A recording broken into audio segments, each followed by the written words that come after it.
Bro, finally. Oh my god. Finally. Wow. I mean, honestly, like, good job tonight. The bench deserves all the credit in the world. Holy shit.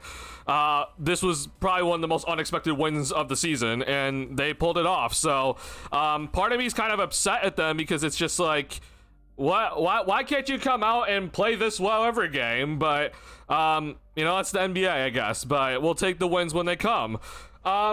Did anyone else's heart drop when Vooch committed that foul at the end right there? Like, did anyone else just go like, oh my god, you can't not be serious? Like, when Vooch committed that foul when on that long inbound pass from Gordon and he shoved Jokic, bro, like, I was losing my mind at that moment in time. I was like, you've got to be fucking kidding me. Like, how dare you, Vooch? You just hit the three and you just committed the worst goddamn foul ever.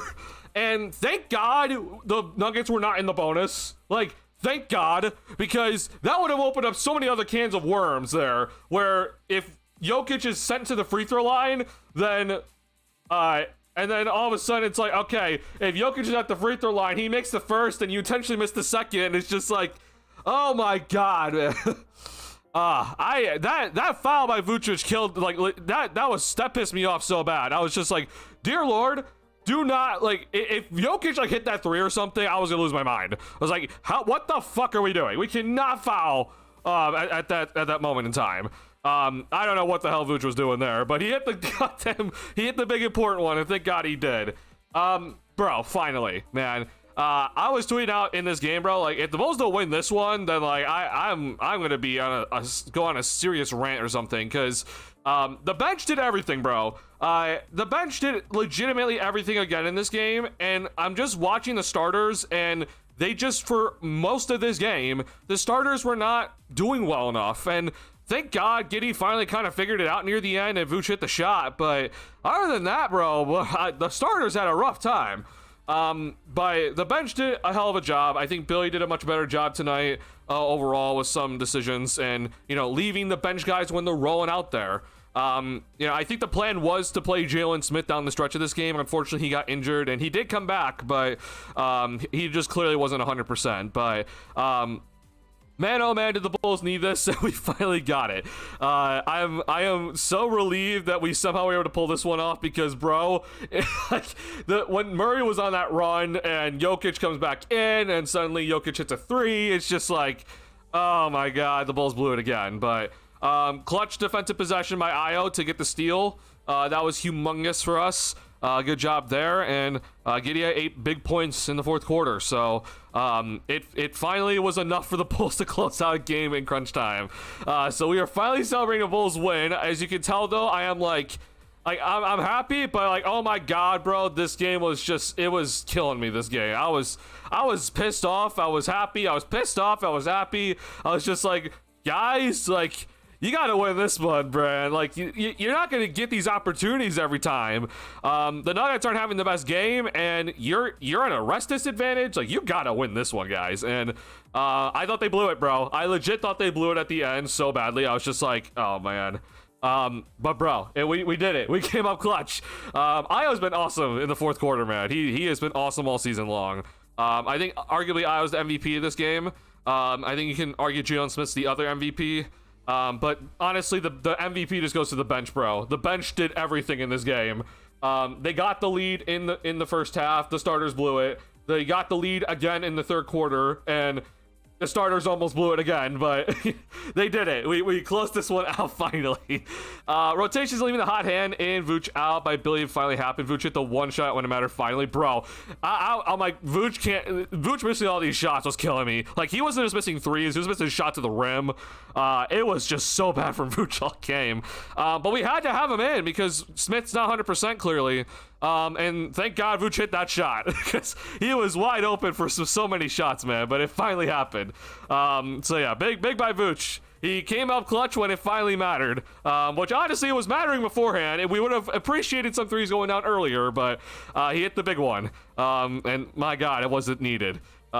But yeah, I think Billy did a better job today. I don't think it was perfect in a sense. Like, I think Javon Carter arguably deserved more time today.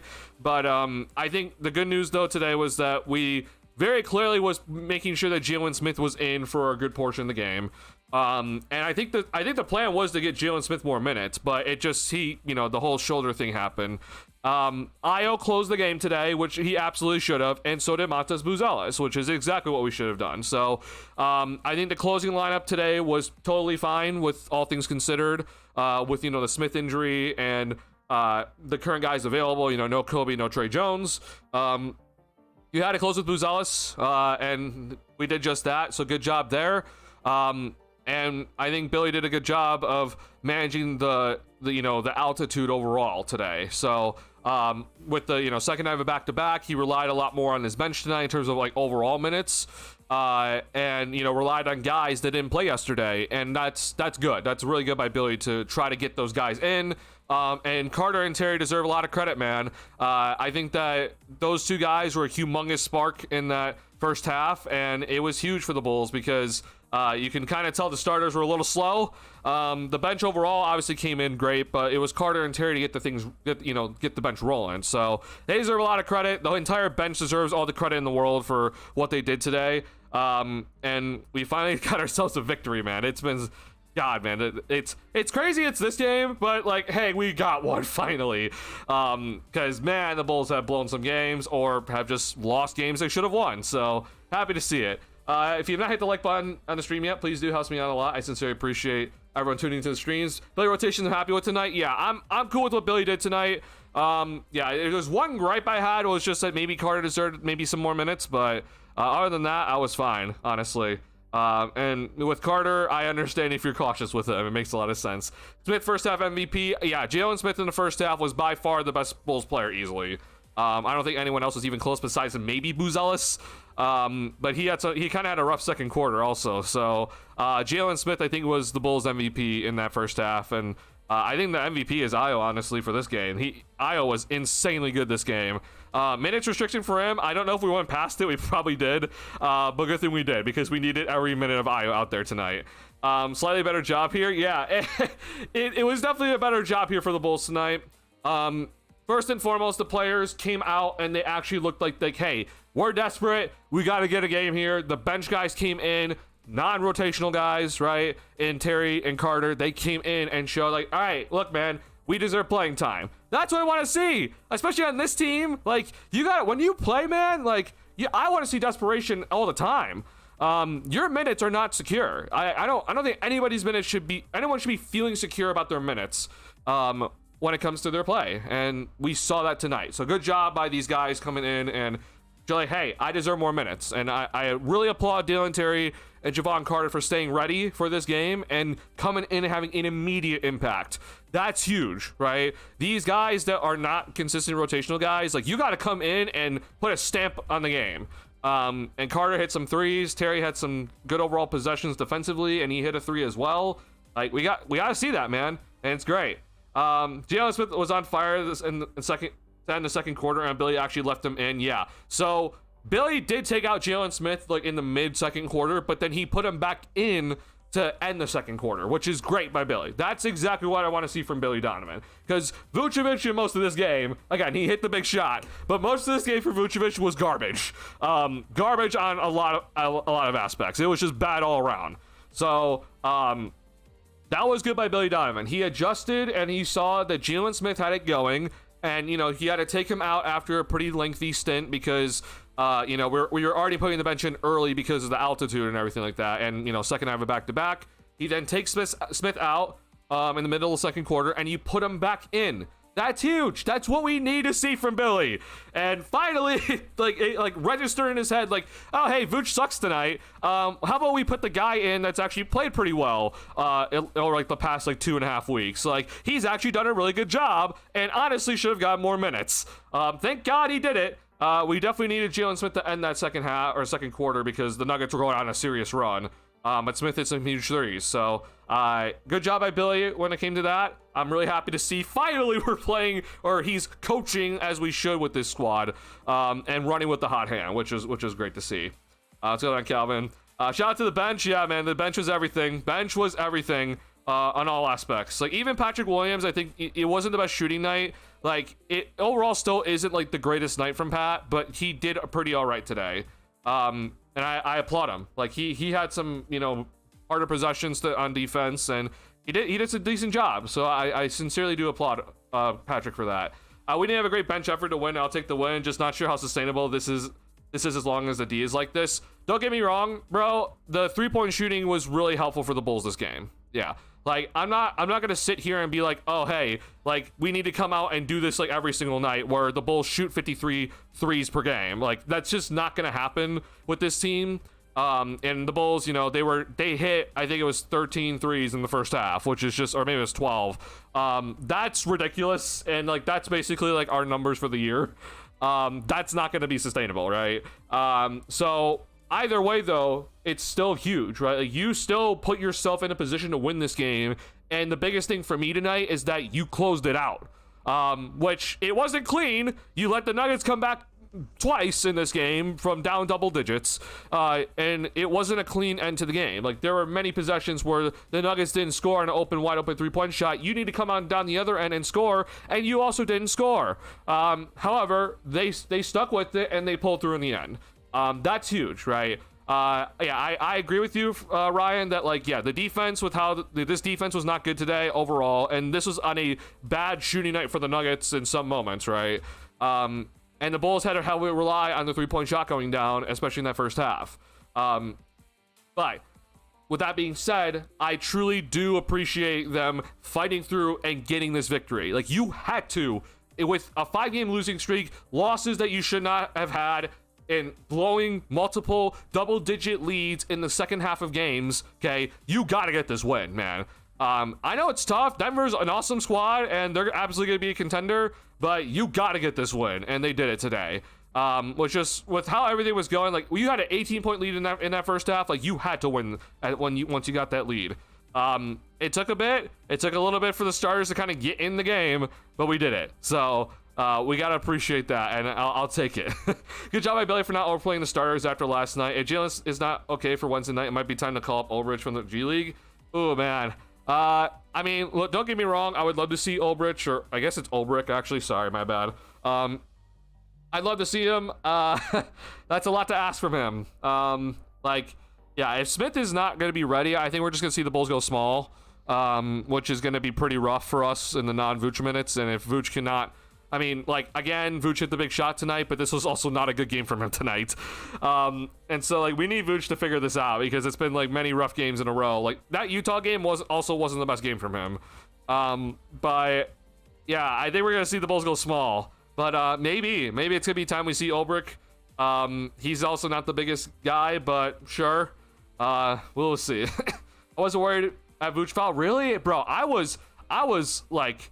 Bro, I was going insane off of that. Like, the Nuggets have such a hard, well, like, pass when they, you know, are going full court, and Vooch fouls, which then puts them right at the hash. Like, they get to, like, advance it to the front court, basically. I was losing my mind off of that. That Vooch foul was killing me. I was like, what the absolute fuck are you doing? Like, that was insane by Vucevic with that foul. That was horrible. He didn't need to foul. Like, there was no way that, I don't think Jokic was going to catch that, but God, man, it gave the Nuggets a really good shot, at, you know, a good overall inbound possession. And hey, credit to the Bulls defense. They didn't allow a wide open 3 to get open. So good job. I was screaming when Vooch was in there pretty much the whole last stint. Vooch was in there except when he hit the 3. Bro, that was also me today, man. The Vooch was terrible today. Okay, great job. Good job with the last shot, but holy hell, man, it was bad. Yeah, Vooch has to figure it out, man. It's, like, his 3-point shooting these, like, past few games has been really rough. Like, even with that Utah game, it's been rough for Vooch. We gotta figure this out, man. SpongeBob, yeah, y'all hate me so much. I love the guy, but Booz played awful this game. Oh, I think Booz past the first quarter was not good. Yeah. I don't know what it is with Boozelis right now. Like, Boozelis in the last 2 games, Utah and Denver, he gets off to a good start in the first quarter and plays really well in the first quarter. and then like he just disappears for the second half or like the rest of the game. Like we find him like taking bad shots or bad moments defensively or some sloppy turnover when dribbling the basketball. Like I don't know what it is. It's like he gets off to a good start and like the defenses just maybe are like, oh, we have to actually guard him now or something. Like I don't know. But he has to find a way to take a good start and make it into a good game, right? It's definitely part of him being young, second year and everything, but I mean, he's got to find a way to figure out to be more consistent offensively throughout the game now. A good start has to turn into a good game. It can't just be a good first quarter. Defensively, I'm gonna give him a lot of credit. He adjusted on Aaron Gordon throughout the game. I think Buzelis was able to find ways to eventually slow down Aaron Gordon in a sense. He had a block on Gordon in the second half, but it wasn't a pretty first half though when it came to his defense. Gordon was kind of just messing around with him, and Gordon was just kind of bullying through him. But Buzelis did such a good job like adjusting in a sense to not foul as much and to try to play him more physically. You can still tell Buzelis needs to get stronger. Gordon is a very, very strong dude. Buzelis needs to get stronger to be able to handle guys like him. But that first quarter was good. Past the first quarter, it was bad from Buzelis on offense, and I am starting to get really annoyed seeing this sort of trend from him. He's got to find a way to be consistent throughout most of these games. Now, granted, I will also give Buzelis this. I do think that he's had games where he's actually played pretty well, and he doesn't really see much of the fourth quarter. So there's also that aspect, I will say. I'm going to hope that the minutes and consistency in the rotation is going to continue for Buzelis moving forward, but he's got to find a way to be better past the first quarter for sure. Defensively fine, but yeah, I agree. Bulls, when we think they'll lose to Denver and lose games they should win. Yeah. I mean, here's the thing right now. Like, now, the Bulls show me today, at least like a little bit in that second quarter defensively, like, hey, like you guys can actually still play like okay defense. Like I don't know why it takes you facing Denver for you to like show it consistently, but like you should be, at least in my opinion, like you should have a good chance to win that Portland game. Portland's had some not so great games recently. They got off to like an interesting start with the whole Chauncey Billups stuff, but their most recent games have not been the best. Like you should have a decent chance of winning that game, but I got it. I'm not asking you to go and like that game to me is not like the Utah game where it's like you should win against Utah most of the time. But I knew that with Utah, like if you just like let them hang around, like they'll take advantage. Portland is definitely more of a 50-50 to me. But you got to go out there and and play well. Like that's what I'm really going to ask for tonight. And honestly, what the Bulls did today absolutely exceeded my expectations because I thought it was gonna be a rough game today. But like it's these games that show me like, hey, you can go and win games. So bring it the next game. Like if the Bulls go out and put up an absolute stinker against Portland their next game, that's terrible. Like that's unacceptable. Now if you go and lose and it's a tough close game, okay, you know what, we'll live. But you got to go out there and give it good effort. And if you don't, then I'm going to be very confused because you can't just wake up and be ready to play against contenders only. That's not how this is going to work. You got to go out and be looking to beat every team that's on the schedule. So this has to get better for the Bulls. Like the fact that you blew the lead in Utah, which you should have won that game. And you had a 15-point lead in the third quarter and you blow that one, but then you win this one is very confusing, but it shows that you're capable of winning games. So bring the effort that you need every day. I will admit that I think, the shooting in the first half really did probably help, but with that being said, I'm still seeing that you're able to find a way to close this one out. So you got to find a way to go and win these games moving forward. It's pissed me off that we're having these issues, but I guess young team. I guess they're learning. I don't know, but coaching staff's got to be ready. Bulls bench 66, Denver bench 9. Yeah, the Denver bench, bro. I was shocked at how bad the Denver bench looked today. And credit to the Bulls bench, they did a fantastic job. But like Hardaway Jr. looked awful. Bruce Brown looked bad.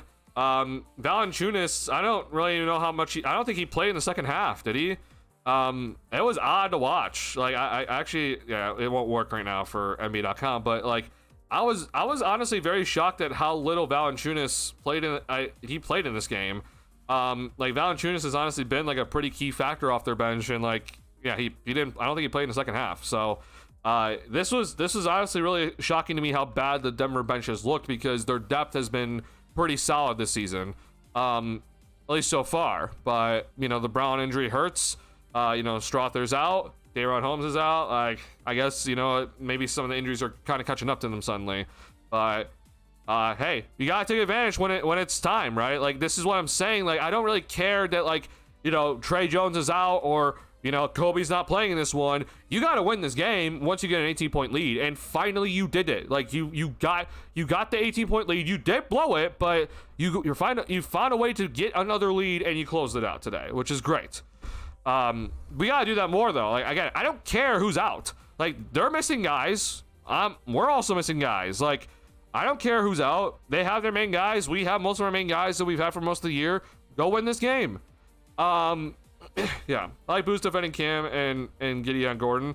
I do think that was definitely something to help with, like, the, you know, prevent offensive rebounding. So that was decent.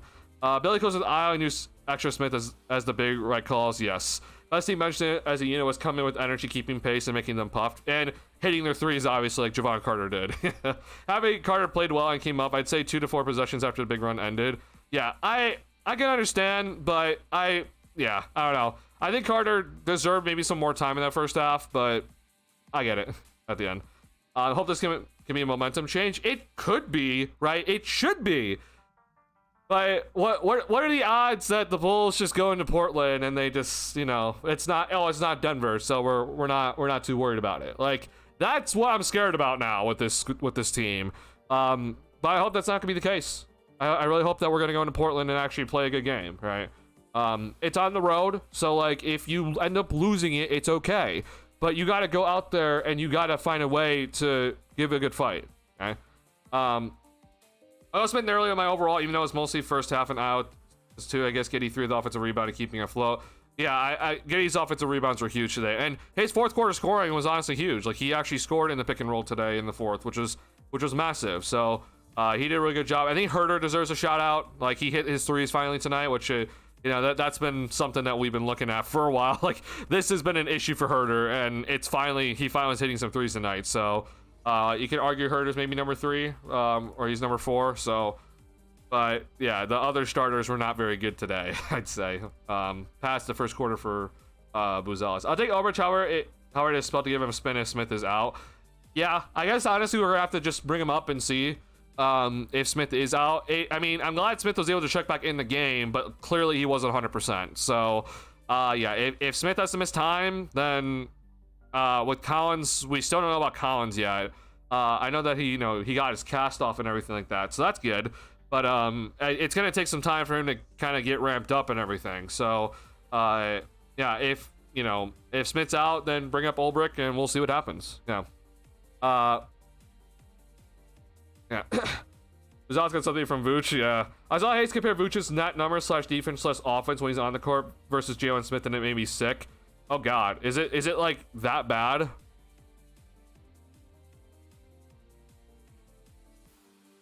Hold on, I want to see this actually, because like that I did not know, like, because Vooch has played, like, start of the season Vucevic was very good. Like, October Vucevic was very, very good.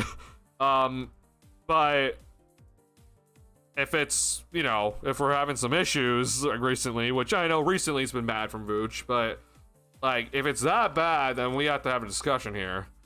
I forget that NBA.com is on off for like certain things. I'll pull up PvP stats and everything. Yeah, who's definitely being young, but yeah, I'm hoping next year for a jump in consistency. And that makes sense for a year 3, right? If for Buzelis, that if like this year is still trying to work out some of the kinks, but like we're seeing more flashes, right? Like that first quarter was very good by him. Pull up 3-point shot, and one, like drive, pick and roll, right? And he got the and one off it or sorry, no, it was a drive against Jamal Murray. Got the and one. Like, those are good flashes, right? But yeah, consistency's got to be big for year 3, and that's not atypical. That's fine. Gotta give Julian Phillips props again today, 2 days in a row. Phillips, he didn't make as many shots, but he did well in his minutes, which again was all we can ask for, and he deserves a lot of praise for these last 2 games. So it's the last season left. I think Matos will figure it out and become more consistent. You hope that as the season goes on, he'll be more consistent, but it's also still just like it's year 2. Like, the offseason's huge when it comes to, these guys. They were able to take in for what happened during the season and like kind of think about what they got to work on and actively go work on it without having to, have the stress of trying to perform every game, right? So it might have to wait until off season, until next season for him to become like very, very consistent. But we're gonna hope that the consistency for Buzelis is gonna be better as the season goes on. That's gonna be huge for sure. Yeah, we will see. Smith is just Joker's kryptonite. Smith did a great job of poking the ball away. I never seen Jokic lose the ball so many times against a singular defender. And Smith did a great job, man. Like, Smith did honestly everything against Jokic tonight. Deserves a lot of praise. Was part of the reason why I wanted him out there for as long as possible. But, injury did happen. So, yeah. Well, I think relies on Booz playing well, as they have very good lengthy defenders for guards, for sure. And we got to find a way to stop Avdia, because that's going to be something. Shane Sharp's also been really good the last like 4-ish games, so there's guys we got to stop in that game, and I'm a little bit concerned for sure. How many minutes did Vucevic end up with? He ended up with 29, a flat 29 for Vucevic today. About 18 for Smith, but obviously that was due to injury. He would have gotten more. Yeah, pull up that Vucevic Smith on off the court numbers. Made me sick. What is Billy seeing? I don't know, but I'll pull it up in a second here. Side question: is Detroit really legit? It's crazy they're as good as they are with no Cade or no Jaden Ivey. Yeah, it's definitely interesting seeing what Detroit is doing. I do think that they're on a bit of just like a hot streak right now. But I think there are 2 things for why I think Detroit is legit. 1, Cade Cunningham is a true superstar. But 2, Duren has transformed himself into like a legit all-star caliber player. And I think that is humongous. And we still have not seen Jaden Ivey yet, so I don't really know what we're going to get from him. But I do think Detroit is honestly, with what they have, assuming that all the pieces are going to still find a way to contribute once, they're fully healthy again. I do think that they're pretty legit. Biggest things though is that Duren's gonna have to continue his pace, right? Ivy's gonna have to come in and be like, another ball handler to take some pressure off Cade, and kind of fill like what Dennis Schroeder kind of filled in for them last season. And it's gonna rely on some development from some of these other guys, but I do think that they're kind of riding a wave right now, but at the same time, that defense seems pretty legit. And they have a true superstar in my opinion, so I do think that they're pretty legit. But we will have to see, because like if Cade comes back and Harris comes back and Thompson comes back and things are still kind of whack, who knows? But I mean, they were rolling even before everyone kind of went out. Like they when Cade was still healthy, like they were still rolling. So I personally think that they are pretty legit right now, and they're pretty scary to look at. But yeah, time will tell, obviously. They look really good though. They have a lot of good things working for them, like bench pieces that I didn't think were going to contribute that much or really contributing. They found something, and starting Isaiah Stewart in the starting lineup, like that was huge. Yeah, they're looking really good right now. I was starting it on Sharp, please. I don't think I was going to start, but I do expect Okoro to start. I just don't know what they're gonna do, honestly, about it. Like, I'm gonna hope Trey Jones is back. Like, that'll be nice to have to just kind of put on Sharp, I guess. I'm very concerned about either one of those, like either Denny Avdia or Sharp. I'm concerned about how we're gonna guard them. So I'm gonna assume Okoro is gonna start on Avdia, and then we're gonna have to see. It's gonna either be Trey Jones or Kevin Huerter is gonna be on Sharp. Yeah, I'd honestly rather have Io on him, but I know Billy's not gonna ever start Io. So yeah, I don't know how it's gonna work out, but that's gonna be a tough task. Like, honestly, what we might see is that Buzelis might get some time on either one of those guys, and I don't know if I like that, honestly. Buza getting on Avi for playstyle. I guess I could maybe see Giddy on Avdia maybe working. I don't love that. Buzelis is, I guess, intriguing. Yeah, I don't know. I don't love what we're looking at right now, though. Okoro, just his limitations are killing me right now. Billy did a good job today. Like, it wasn't like Okoro was like in foul trouble today. He just didn't play Okoro that much, and thank God he didn't. There was basically no need for Okoro for much of this game. But yeah, I'm gonna assume that it's gonna be Okoro's on either Sharp or Avdia, and then Buzelis takes the other. But honestly, now that I'm talking about it, I think it's gonna be Okoro's gonna be on Sharp, and Buzelis is gonna be on Avdia to start the game. We'll see Giddy take some time on him, which is fine. But yeah, we got a tough task. Colby, Trey, or who? Anyway, it's Billy have Kobe on, which means Giddy or Kobe on Sharp. Oh god, I forgot about Kobe coming back. Oh man, okay, yeah, that's gonna be something. Okay, well, we'll talk about that a little bit later. Okay, hold on. Let me pull up these stats here from PvP, just to see what we're looking at when it comes to on-off stuff here. That's player stats. Hold on, that's not what I want.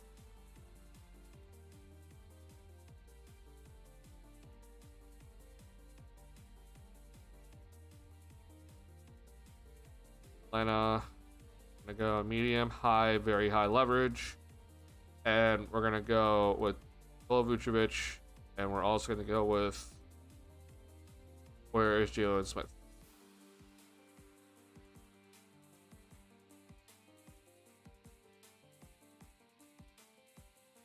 Oh wow.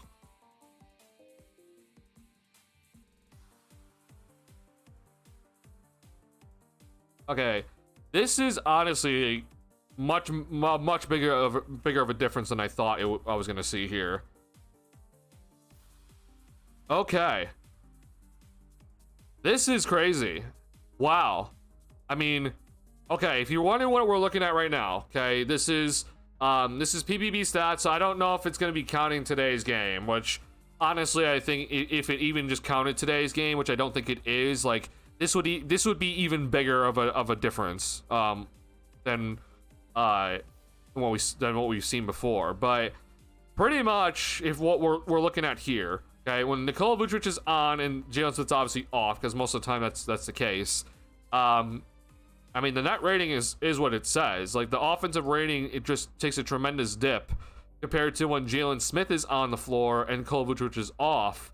I mean, this is basically a +9 in offensive rating difference. The 3-point percentage also significantly increases when Jalen Smith's on the floor and Vucevic is off. And an offensive rating is also better. Like, it is a massive difference. Like, this is honestly insane. I do think that part of this, and we see obviously then, like, when both are off the floor, it's what this is, and then when both are on the floor, which was a terrible decision in the first place, like, you know, we don't ever do that.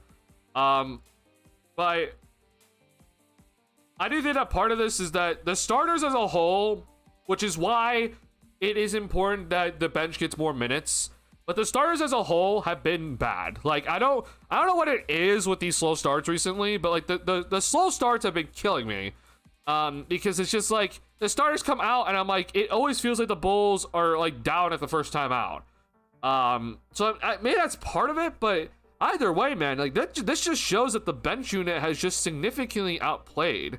And I was honestly looking at the stats throughout, like in the middle of this game, because like I was like, man, like the bench is doing it again today. And so if you're wondering again, I don't think this counts today's game yet, but like coming into today, the Bulls bench was like very much positive, and so it's not updated yet. But like, you know, in terms of plus minus, the Bulls was more at 1.3, which is, and this is just bench, okay? Like if you look here, you know, that's top 8 in the league, which is, you know, very solid. But you go over here to starters, and it's just like, you know, it's not awful, but this is what the Bulls came into today with the starters. They're just lower. It's just not as good compared to the other team starters. Now, one thing that I am interested in, honestly, is doing this. Okay. What happens when I do this? Because this is going to be extremely interesting to me. Okay. So, and this actually just updated, so perfect. So, Bulls starters in the first quarter. Okay. I mean, this is our net rating in the first quarter. It's one of the lowest in the league with the starters. But go to the bench in the first quarter. Let's just see. I mean, it's positive 0.7. Like, it's honestly astonishing just how interestingly different the starters and the bench start the game. That's not to say that the starters are bad the entire game. It's just that to start the game, it consistently does feel like that the Bulls have to go to their bench to get things rolling, even if it's the bench coming in against the starting unit for the opposing squad. So it's not like the bench is coming in and facing only bench guys. Like, it's the bench is coming in sometimes at, like, we see guys get subbed in at, like, the 8-minute mark, and it's like it just seems like the Bulls are better once the subs start happening. And the weird thing about it is that it doesn't even seem like it matters who's in the starting lineup or who isn't, right? Because Kevin Huerter has been consistently part of the bench for the season until recently, and even when he's in the starting lineup, it doesn't seem like it's working out too well. So, I don't know. It's just this odd phenomena right now with this Bulls starting bench unit type of start to the game. Like, it's not solid. Bulls starting unit got to a rough start again today. The bench had to come in. They were down by 4 when the bench came in, and they got the lead, to end the quarter. And then obviously we saw the bench take it to an 18-point lead, and they subbed out when it was a 15-point lead. Like, it was an insane run for the bench in this game. And again, it just shows you how much the bench deserves so much credit. And mind you, right, like, that was like the Nuggets always have one of Jokic or Murray in at all times. So it wasn't like the Bulls were facing a strictly all bench lineup today against the Nuggets. Like, Jokic or Murray is out there at all times, and the bench was still more effective than the starting unit today. So it's just nuts. It's honestly just insane just to look at how big of a difference what we're looking at here. Ulan Sharma Koro's off and Gideon Navia. I know it's me, but this is why at the moment I start Io over Kobe more, even when healthy, is what Io can add there or trade at the right matchup. I think right now I'm okay. Like, I was advocating for Io to start, but like, if I'm gonna start Io, then like I'm also just starting Kobe, and I'm just starting Io at the 3. I guess right now this is just what I have to live with. It's just that the starters, like with the Coral, it just is what it is. I won't lie. I think Okoro is also a big issue of why the starters have looked bad. He just has not been good overall. So, like, I'm not trying to blame him only, but like he doesn't really provide anything offensively. So maybe we need to actually think about starting just Io, but I don't know. We'll see what ends up happening here. My guess though is that we are going to be seeing this, like, we're gonna see at some point it's gonna be the Trey, Kobe, and Giddey lineup, and it might just be out there for like 4 minutes to start the game, but we're gonna see it start. But we will see. Yeah. Give Kobe big minutes, just scoring less overlap to Giddey or stars that are scorers and guards. I think you could still start both, and you still wouldn't have as much overlap. You just would have to stagger their minutes properly. I mean, I also do understand your point, though, that it's just that there's so many guards on this roster, so yeah, it's tough. That's why I've been screaming about Vooch/Jalen these past 2 weeks. I mean, bro, I don't blame you. I've been with you. I've been screaming about, like, I was screaming about the Jalen Smith getting benched to the last 9 minutes against the Cleveland Cavaliers. Like, that made no sense to me. But yeah, I'm with you. I just didn't realize it was this bad because Vooch got off to such a good start this season. And do you guys remember like the first like couple of games of the year where like Jalen Smith was really like struggling to start and Vooch was playing insane? Like, I mean, that's out the door now, obviously, but that's how the year started, and it's just all of a sudden it's flipped on its head. At least these past 2.5 weeks. So yeah. Hollinger Smith healthy over Vooch at the moment. Yeah. At least if Vooch is gonna continue playing like this, then yeah, I would much rather just run Collins and Smith, but that won't happen, of course. Vooch is almost like a missing fifth player sometimes. Yeah. Might be the biggest consensus of Bulls watchers. Pair Smith with Vooch? No. I don't think we would pair Smith with Vooch, obviously, but I think that we're gonna have to really look at trading a center. that's gonna be pretty important, but we will just keep Vooch off more. That's what I would personally do, but again, it's Billy Donovan. He's not gonna do that. Almost as soon as Vooch / Okoro come off the court, the game starts to change positively. Okay, honestly, we need to look at this because I honestly need to just check and see if it's just my head or if it's actually true. Like, yeah. Well, hold on. We're gonna look at this for a second here. Let me refresh this. Okay, let's just look at this. I just want to know. Okay, yeah. Hey. The Bulls defense is better without Isaac Okoro on the floor. This is not a good overall stat. Like, defensive rating is not like, it's not indicative of one person only, but like, holy shit. It's just like, oh god. I'm honestly interested in seeing this. Okay, so like this has been consistent. Like Giddey's been like, you know, consistently like the team is running better with Giddey on the floor. That sounds right. Now I'm with Io, it's gonna be interesting because it might be flipped. You know, it's not. Io's is better. It's the bench is just better, basically, with what we're seeing. I mean, Trey Jones is. Oh, okay. See, yeah. I honestly, bro, the starting lineup is just weird.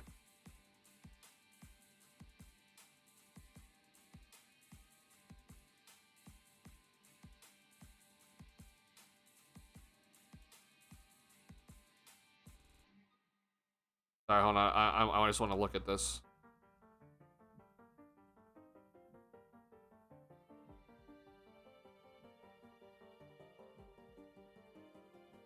Bro, this starting lineup is just like, okay, this is a good indicative of like with defensive rating when there's all 5 of these guys.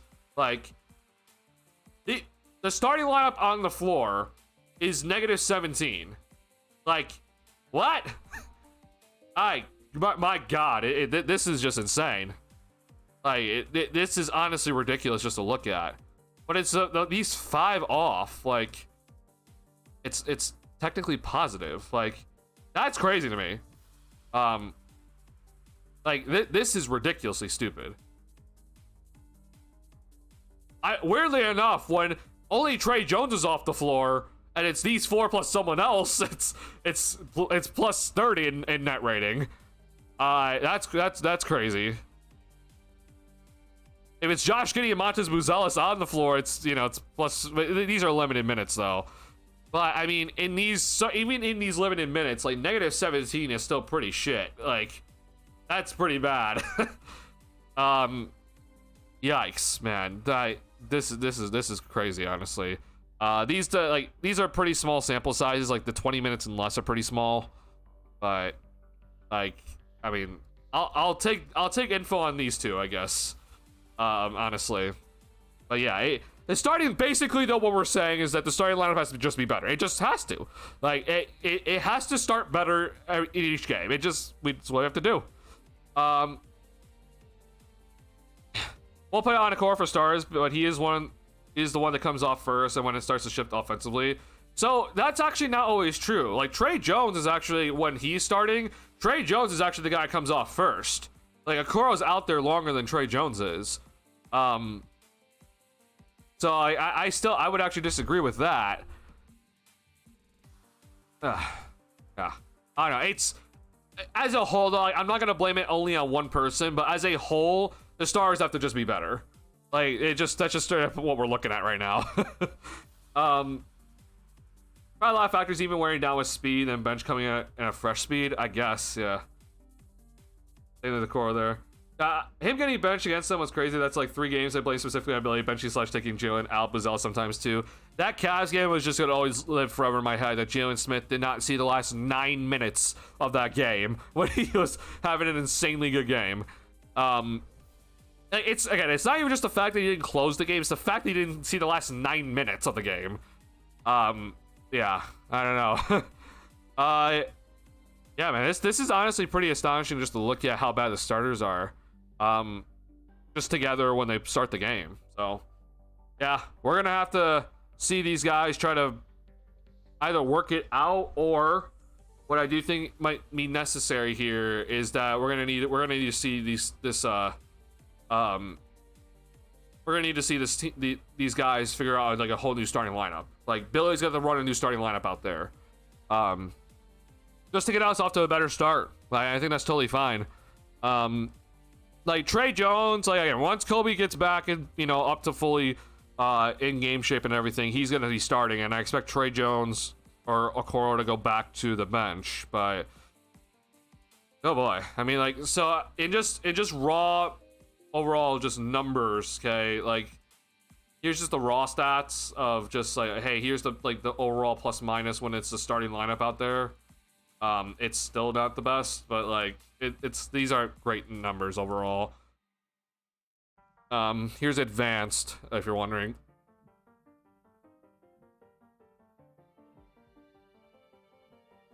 Yeah, bro, it's still like it's still negative 13 net rating on NBA.com, and the reason why there's a difference is just the leverage and everything, but still though, like that's just still so bad.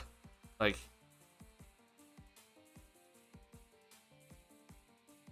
the offense is really that bad with our starting lineup. Like, holy shit, like that's insane to me. Like that I think is like one of the worst the offensive ratings I've seen for like actual like lineups that get minutes. Like, yeah, like that's below even this. Like, that's below even this. Like, I guess it's not below this, but yikes, bro. Like, this is rough. So yeah, we're gonna have to find something different moving forward. Don't know what it really takes, but we gotta find something different. That is crazy. Given the starting unit, if better with Giddy overall still. Yeah. Tell you, man, Bailey needs to let go of the Koro / Vooch obsession. It's like he's trying to force it to work. I do think that there's a bit of an Okoro obsession. I do think that Vooch is getting too many minutes. Now, granted, I do think at the start of the season, Vooch was not getting too many minutes. He was honestly like one of the best. He was one of our best players easily. Like, God, man, like I did not know it was this bad. So, I'll be looking at some other options, honestly, of like what the Bulls can maybe run out there. If you're wondering, for example, like let's just take Trey Jones out and we'll put in Kobe White, because I think we saw this lineup at one point. Okay, well, yeah, we saw it for 4 minutes and it was about this. So like this is too small of a sample size, but like this might be our starting lineup. It might be taking out Okoro for Trey Jones, which we obviously have not seen that yet because Trey Jones has not played the last 2 games. So yeah. Oh boy. Obviously I don't really want to mess up how good the bench has been. The bench has just been so fantastic that like I really don't want to mess things up. But yeah, we're gonna have to look at some things. Just in general, if we're harping about the starters, just another look at this. I mean, I tweeted out during halftime that at halftime that all the starters were negative 15 or worse, and all the bench guys were plus 12 or better. I missed Julian Phillips in my initial tweet. I said plus 14 or better, but Julian Phillips was plus 12 or better, and the only guy that wasn't amongst those guys off the bench was Patrick Williams, and that's because he checked in early to take out, I think it was Herter early, and he played like a significant amount of minutes with the starters. So like Patrick Williams was like plus 3, but he was still positive, but like every starter was negative. I was just like, again, plus minus is not always perfect, but I was just so astounded by how bad the starters looked in the first half, because it was genuinely the starters did nothing and the bench did everything. The starters got off to a slow start, the bench got the lead and grew the lead, and then the starters blew it. So I I was just astonished with how bad the starters looked. Even I understand that it's a second night of a back-to-back and, you know, double overtime game, but like, we gotta find a way to figure this out. Like, we can't have this continue moving forward. But I'm gonna hope Kobe's gonna come back and try to either fix it, or we're gonna have to see Billy make some changes. And I'll be honestly all for some of these changes here. Again, shout out to the bench. They did such a good job today, and they deserve all the credit in the world, honestly, for this game. So these guys down here did a lot of work. I mean, who would have thought that combined you'd be getting, what is this? This is 31 and plus 21. Like, that's 52 points between Javon Carter, Jalen Smith, and Io DeSumo tonight. That's crazy. Like, the fact that we got 52 points between these three players is just insane. What was it, 66 points off the bench tonight? It was? Yeah, so that's crazy. Never thought we'd see a game like this, but here we are. I'll be more okay with Vooch starting and building Yanks after 4 to 6 if he sucks, and gives extra to the hot hand center for the rest of the game, including closing. And that's all we can ask for, right? Like, I'm not asking for Vucevic to suddenly only get like 18 minutes a game, but what I am asking for is that if he sucks, which we've been seeing in recent games that he hasn't been playing good, that, yeah, yank him out and let's run Jalen Smith out there for a while. Because Jalen Smith has been very solid recently. I know, like, you know, the Utah game wasn't his best game, but, like, still, it just, you know, Smith has been overall better than Vucevic in the last 5 games. So, I don't know. I'm very confused. Yeah, this game will forever live in my head of just like, what the hell did Billy Donovan decide to do for this one? But, yeah, I mean, once Collins gets back, we'll have some other discussions. Way better game and fairly fun watch, at least. Oh, for sure. Yeah, like this was a much better game for the Bulls. Like, seeing their bench come in and have the pace, right? Like, the Bulls did such a good job with their tempo tonight. I'm like, honestly so impressed by them. A lot of it was the bench, but the Bulls did such a good job. 23 fast break points tonight. Their pace was insane. Now, don't get me wrong, the Nuggets also do a pretty decent job in the fast break. Now, they have played slower this season, but like, we've seen this Nuggets team with this core go and run very effectively. So like, they're no slouch in the fast break, even though they play slower as a whole. But to see the Bulls really keep the tempo up throughout this entire game, except maybe that fourth quarter, there's definitely some moments in that fourth it was a little bit rough in terms of tempo, but it was just so good to see just the Bulls keep up the tempo. That was so important for this game, for the Bulls to have a shot, and they did just that. So good job there by these guys. Bulls also, this is the more astonishing thing to me, is that they have more second chance points than the Denver Nuggets tonight. So we saw the Bulls, you know, Giddey was a big part of it, of getting some offensive rebounds, but the Bulls got 13 offensive rebounds today. That's not really in their forte at all. That's not something the Bulls usually do. And we were able to see them basically get the same amount of offensive rebounds as the Nuggets and go and get more second chance points. So that's huge. So the Bulls had to do some other things today, right? Like, launch a bunch of threes, which, like, I mean, 53 threes attempted is, I think, most of the season, and that includes the Utah game, where it went to double overtime. The Bulls still didn't shoot 53 threes in that game. But we had to make a bunch of threes in the first half. So again, a lot of things are different. Like, it wasn't paint really in this game. Like, the paint has usually been our go-to, but we only scored 50 points in the paint today. We had to rely on that 3-ball tonight, and I applaud everyone for stepping up and hitting some threes. They were much needed, especially off the bench. So it was a very different game today from the Bulls. Again, this Bulls team has dominated the paint for most of the season, right? They've come in and pretty much have just been attacking paint at will, and we've been seeing them have to rely on their paint presence to get them all their points and everything. They have not shot a lot of threes, but instead they came in averaging 35 and a half, and they shot 53 threes today. So that's insane. In the Bulls wins, they've been averaging a lot more free throws. Like, they've been averaging like close to 27, but instead they only got 19 free throws today. So it was a very different game for the Bulls in terms of like getting their points. Besides obviously, running effectively and, passing the ball effectively, but, more reliant on a 3-point shot. which was, it came up clutch, so good job. And getting a lot of second chance points also. That's also weird. That's not Bulls. That's very anti-Bulls. Once again, man, the bench it continues to just astonish me how well this bench can just find ways to keep this team in games, especially when the starters are not doing so well. I'm honestly interested in seeing this. I need to look this up, but like, there's been all this talk about Io's efficiency field goal percentage, and like, it's it's honestly crazy. Let's see here.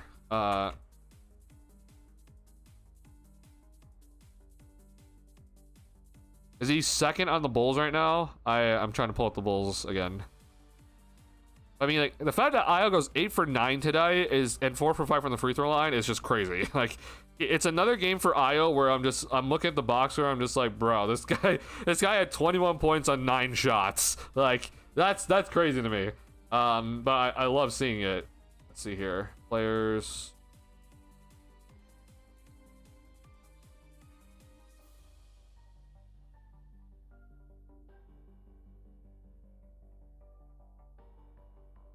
Okay, so I guess it's technically second to Javon Carter, who like we won't really count. But Io's efficiency field goal percentage is like is by far the best out of all the people that are currently in the rotation. And I'm gonna assume is okay. So again, we don't count these two because it's just lack of games. But I mean, he's also has by far the best true shooting percentage as well. So it just shows just how efficient he's been. He's been very, very, very, very efficient, and this is from the guard position. Like it's insane to see the stats that he's putting up. Like he's averaging a career high in points per game on not a career high in minutes. It's actually a career low in minutes per game right now. But he's shooting 52% from the field, that's a career high, and this will also be a career high, and this is also a career high. It might have went down after tonight though, but like these are just ridiculously efficient numbers right now. Like, it is honestly shocking just to see how efficient he's been, and he's also still not really turning it over. So, yeah, man, this is an insane start to the year. I don't think this number is going to be consistent, and I also expect this number to drop, unfortunately. But the 50% field goal percentage has been always like his calling card, and so if this number can stay, 40% or close to it, like it's still with upping his free throw percentage, like his true shooting percentage is gonna always be up high. So. Another game tonight where it's just like, holy shit, man. Like, Io comes in and it's just the most efficient player ever. And he is, like, he's been like the sixth man easily for this team right now. I know Jalen Smith's been pretty good also, but it's been him. Io's been the best guy off the bench so far. So, man, I always have high hopes for Io. I was not expecting this. This is an insane start to the year for Io. So great job by him. So we will see how much longer this is going to continue for him. But yeah, man, he's been eternally valuable off the bench. Yeah,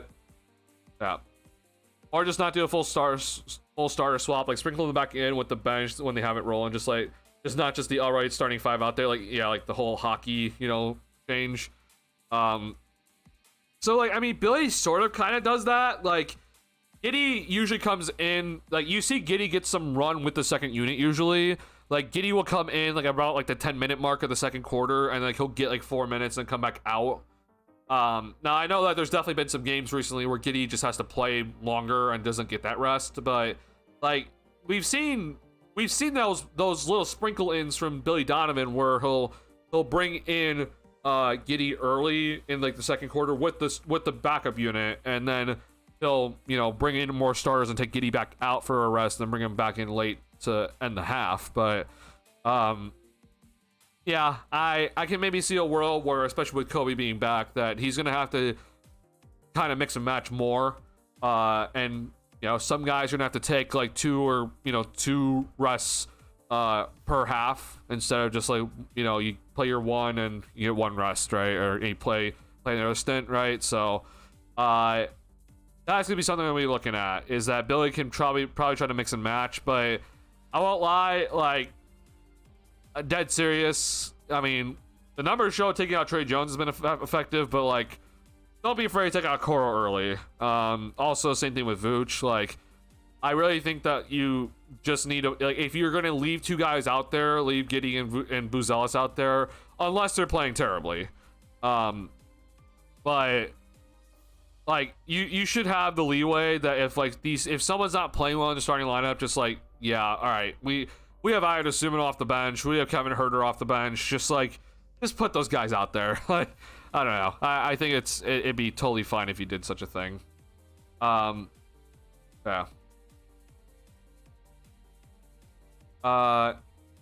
Figuring out his Kobe view is really the main difference. I think you guys also do agree with a lot of things, but you guys are very separate with your Kobe views.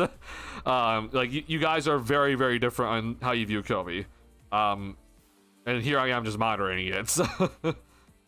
Maybe Tyler hotter on Ayo than me, but I think Ayo is useful, just that there are better players for that role in high quality teams as the long-term vision question mark for me. Ayo is useful for sure.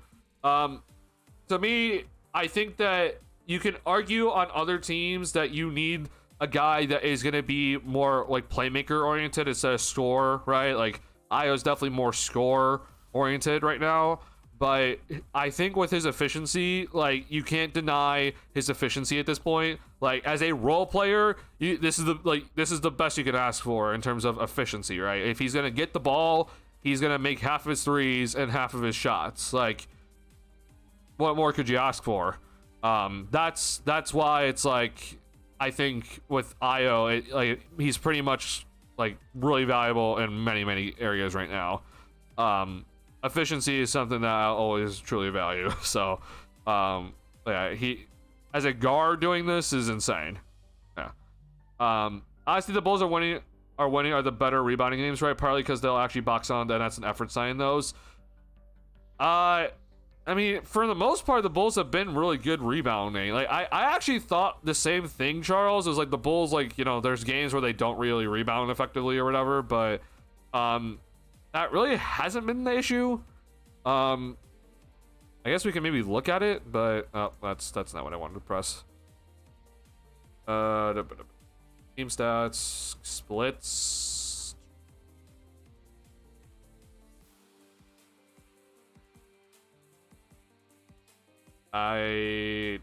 Backing? I know. Sometimes I feel like I have ME.com figured out, and then there's days where okay, here it is, yeah. Yeah, I mean, this is updated now. Like, it's really been pretty even. Like, wins and losses, like, there's not really much of a difference here. Yeah, it's really, I think the rebounding's honestly just been the same. I also did think that, like, in some losses, like, oh, we're giving up so many offensive rebounds, and like I was looking at like the defensive rebounding percentages. It's like, it honestly looks fine.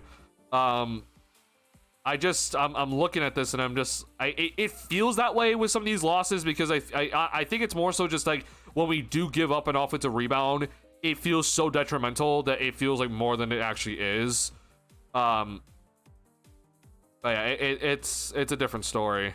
Losses though were less efficient overall from the field, but what isn't shown here is the defense. That's been a major Achilles heel when it comes to the losses. Okay, like, I mean, just look at this. The defensive rating is significantly worse in our L's, which is like, that's not shocking, but like it's like astonishingly different. Like it's honestly ridiculous. Our defensive rebounding actually percentage is actually better in our L's than our wins.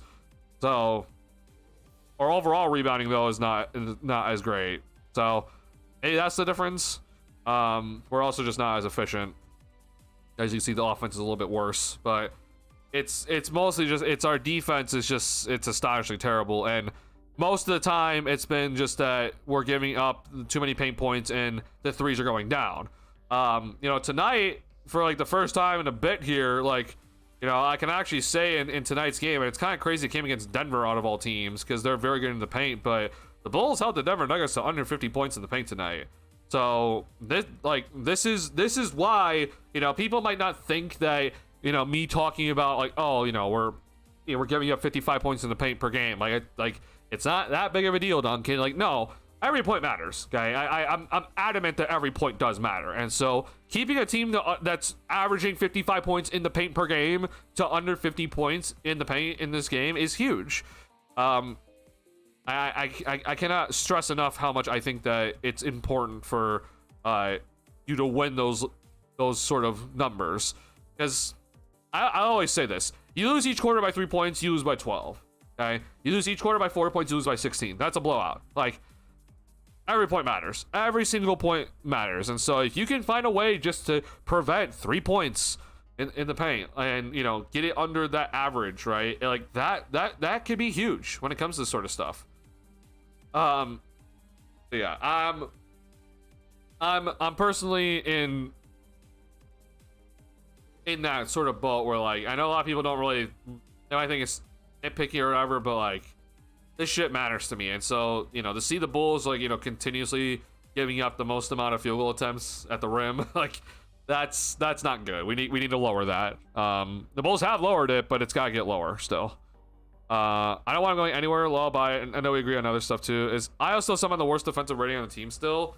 Is he? I'd be obviously shocked if that is the case.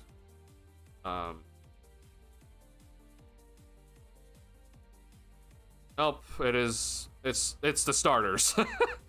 Yeah, it's honestly insane. The starters have now the worst defensive rating of the team, which again, we don't count this as it's one game for Kobe, but like, it's the starters now. Like, the bench is just significantly better, and we're talking about the consistent bench guys here.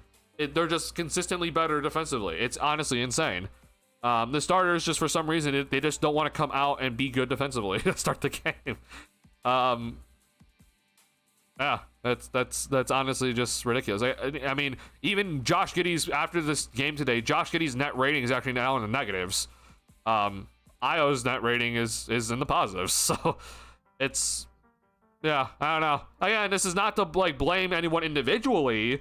It's just it's a showing that, like, yo, okay, these guys might not really work together. We gotta maybe figure something out. Which is honestly really insane to look at. Here's raw plus minus. Io's actually our best plus minus guy now in terms of raw plus minus. So these are stats updated after tonight. So obviously tonight was a big swing factor with how the stars were legit all in negatives and the bench was all in positives. But well, it's what happened tonight. The bench was just significantly better than the starters tonight. Yeah. If Illy just has to start a Okoro and then Vooch, then I'll say take him out early. I'll use a Okoro when you think there's like a 1 to 3, maybe shorter 4 you can guard. Yeah, I'm definitely more so like, you know, if we're gonna put a Okoro like on Shaden Sharp, for example, sure, that's fine. But we're not gonna be putting a Okoro on Kevin Durant. Like, let's not do that, please. Which I know that when we face the Houston Rockets, eventually we're probably gonna have to put a Okoro on Kevin Durant. But like, I would much rather him not guard those sort of guys that are like really tall. I can just kind of shoot right over him. That would be ideal. But it's also just a showing of where this Bulls roster is lacking, that Okoro's being tasked to guard these guys that are like 6 inches taller than him. Not his fault. It's the Bulls roster issue. But yeah, we're going to have to find ways for the Bulls to limit that. I just don't know how it's going to be possible because, unfortunately, with Kobe and Giddey, they're both limited defensively. Buzelis just doesn't seem to have the trust of the coaching staff yet to go ahead and put him on some of these better, you know, players. So it just gets thrown to a Okoro, and he's 6'4". So I don't want a Okoro guarding Patrick Williams again. That's definitely something I would be totally fine not seeing ever. Or sorry, Lauri Markkanen. Excuse me. Sorry, I messed it up. I don't want to be seeing a Okoro guarding Lauri Markkanen again. You know, I would much rather see Patrick Williams instead, I guess. But like, even Pat's not a great option because of his limitations defensively. So, we need bigger defenders. Asenge. That's definitely gonna have to be something. But the consistent use of Okoro as a minute gobbling special 4 to 5 man stop is just not working, and it's ridiculous. I agree. Yeah. 100%. Yeah. Steve Kerr style, play the hot hand. If you actually ask Warriors fans, they get pissed off at Steve Kerr because they think he takes out people too bad or too easily. Like, like when Moses Moody had like his career high the other day, like Moses Moody got taken out after having 4 threes in the first quarter, and like people were going insane off of it, which kind of valid. But Moody then went on and to have an insane second quarter anyway, so I don't know. Ayer's on fire offensively. I mostly mean the defensive end and passing. He overperforms them offensive efficiency for the same kind of role. Oh, you're saying defensive issues. So again, I think with Ayo's lack of like playmaking in a sense, which we know that he's capable of being like an alright playmaker. We've seen it in his career. The biggest thing though for me though is that like he isn't turning it over, right? Like there's a lack of playmaking in a sense, but he's not really turning it over that much. And I think that's important, right? So I can understand maybe a little bit of the lack of playmaking, but again, if the idea is for him to be a role player, then he's not going to be doing that much playmaking anyway. He's going to be looking to score most of the time.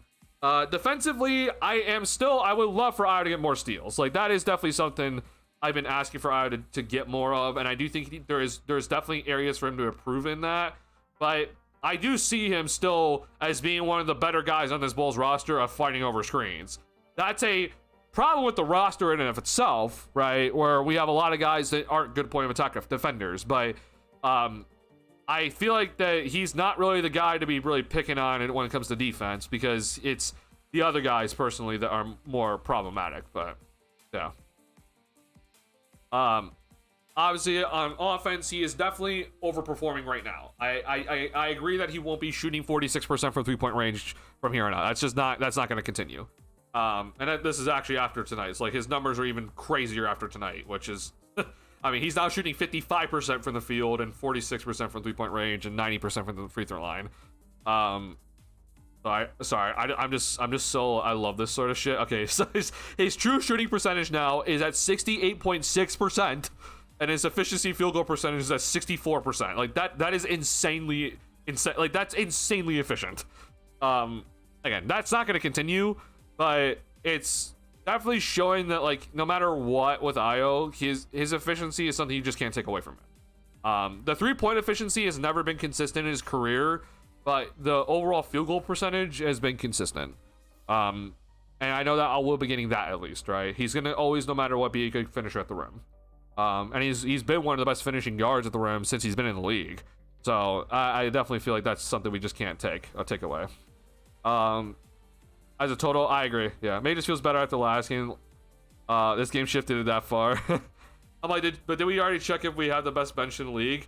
I've not checked that yet. I'll quickly check that for you.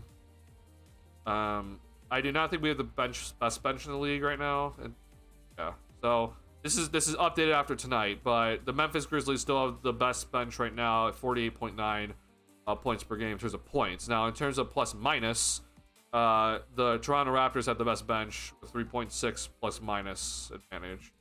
If you're looking at advanced stats,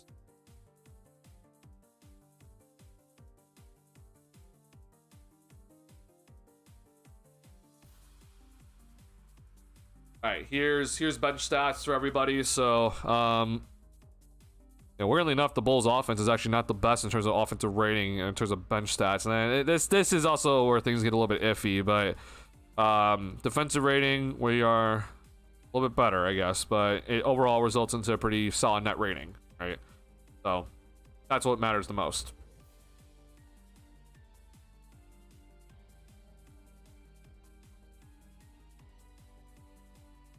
Case has to be Booz for me. I mean, yeah, that to me it has to be Booz Ellis, but like, I understand he's had his issues, but I've also seen Booz Ellis actually have some good defensive possessions, and I would much rather him just kind of work through the kinks and make mistakes, and we'll just live through it, than him getting taken out of the game and we're putting a core on guys. It's just, yeah. I on aim and then it's just pain. I mean, yeah, who's guarding Şengün? If they're gonna run Adams and Şengün out there, good luck to us. Like, yeah. I was only one athletic enough for Amen and Booz for the balance on KD. Yeah. Fair point on turnovers. With Ayo, yeah. I dedicated this win to my Jordan 1 rare airs that got $80 on Hibbett. Have the up-tempo 95 Chicago's coming tomorrow. Oh my god. Honestly, yeah, we're gonna dedicate this win for you getting that getting those Jordan 1 rare airs. That's awesome. Yeah, I mean, honestly, couldn't come at a better time. Again, yeah, I was expecting this Bulls team to get blown out by 30 tonight. I was like, oh god, like, it really felt bad, like, heading into this one, because I was not feeling good about it. And then to see us blow an 18-point lead, I felt even worse about it. I was just like, bro, like, you had an 18-point lead, and it evaporated in the same quarter. But yeah, this Bulls team did such a good job to the bench mostly, but I mean, we pulled it out, man.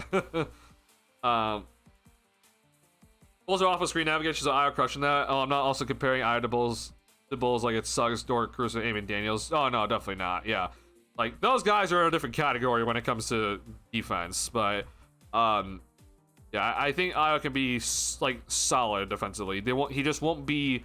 He won't be the playmaking defensive guy that can have like ridiculous impact, like Caruso or Daniels or Suggs. Like it just won't be that. So yeah, and those guys are much higher. I see people over Okoro on guys when they do the weird matchups where they're trying to high Vooch or something low. At least he offers some shooting and small threat in the paint.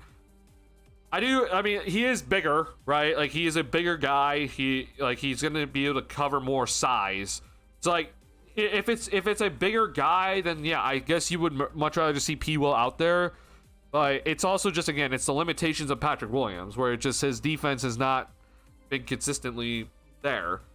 Which is, it's odd because it's like, granted, I won't lie, Banchero's kind of like, my thoughts on Banchero are kind of not in great areas right now, but like Pat in that second game of the season where Okoro had so much foul trouble, it was Buzelis had all this foul trouble, right?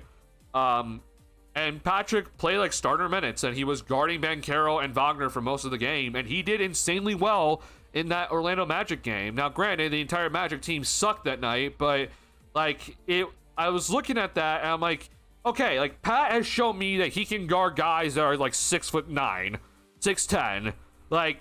He can guard these guys. It's not gonna be perfect, but like, all right, you can like put him on there for some possessions, and he's not gonna get like, absolutely wrecked. But then we see like in the San Antonio Spurs game, for example, like like Jeremy Sohan like kills him, or other guys that just like Harrison Barnes, for example, was like wrecking Patrick Williams when he was in the game. It's like I just don't know what we're gonna get with Pat, but. I will agree though that it's better options than Okoro. With Okoro's lack of size, that if there's a guy that is his size is causing issues for you, I think you need to try Patrick Williams on him.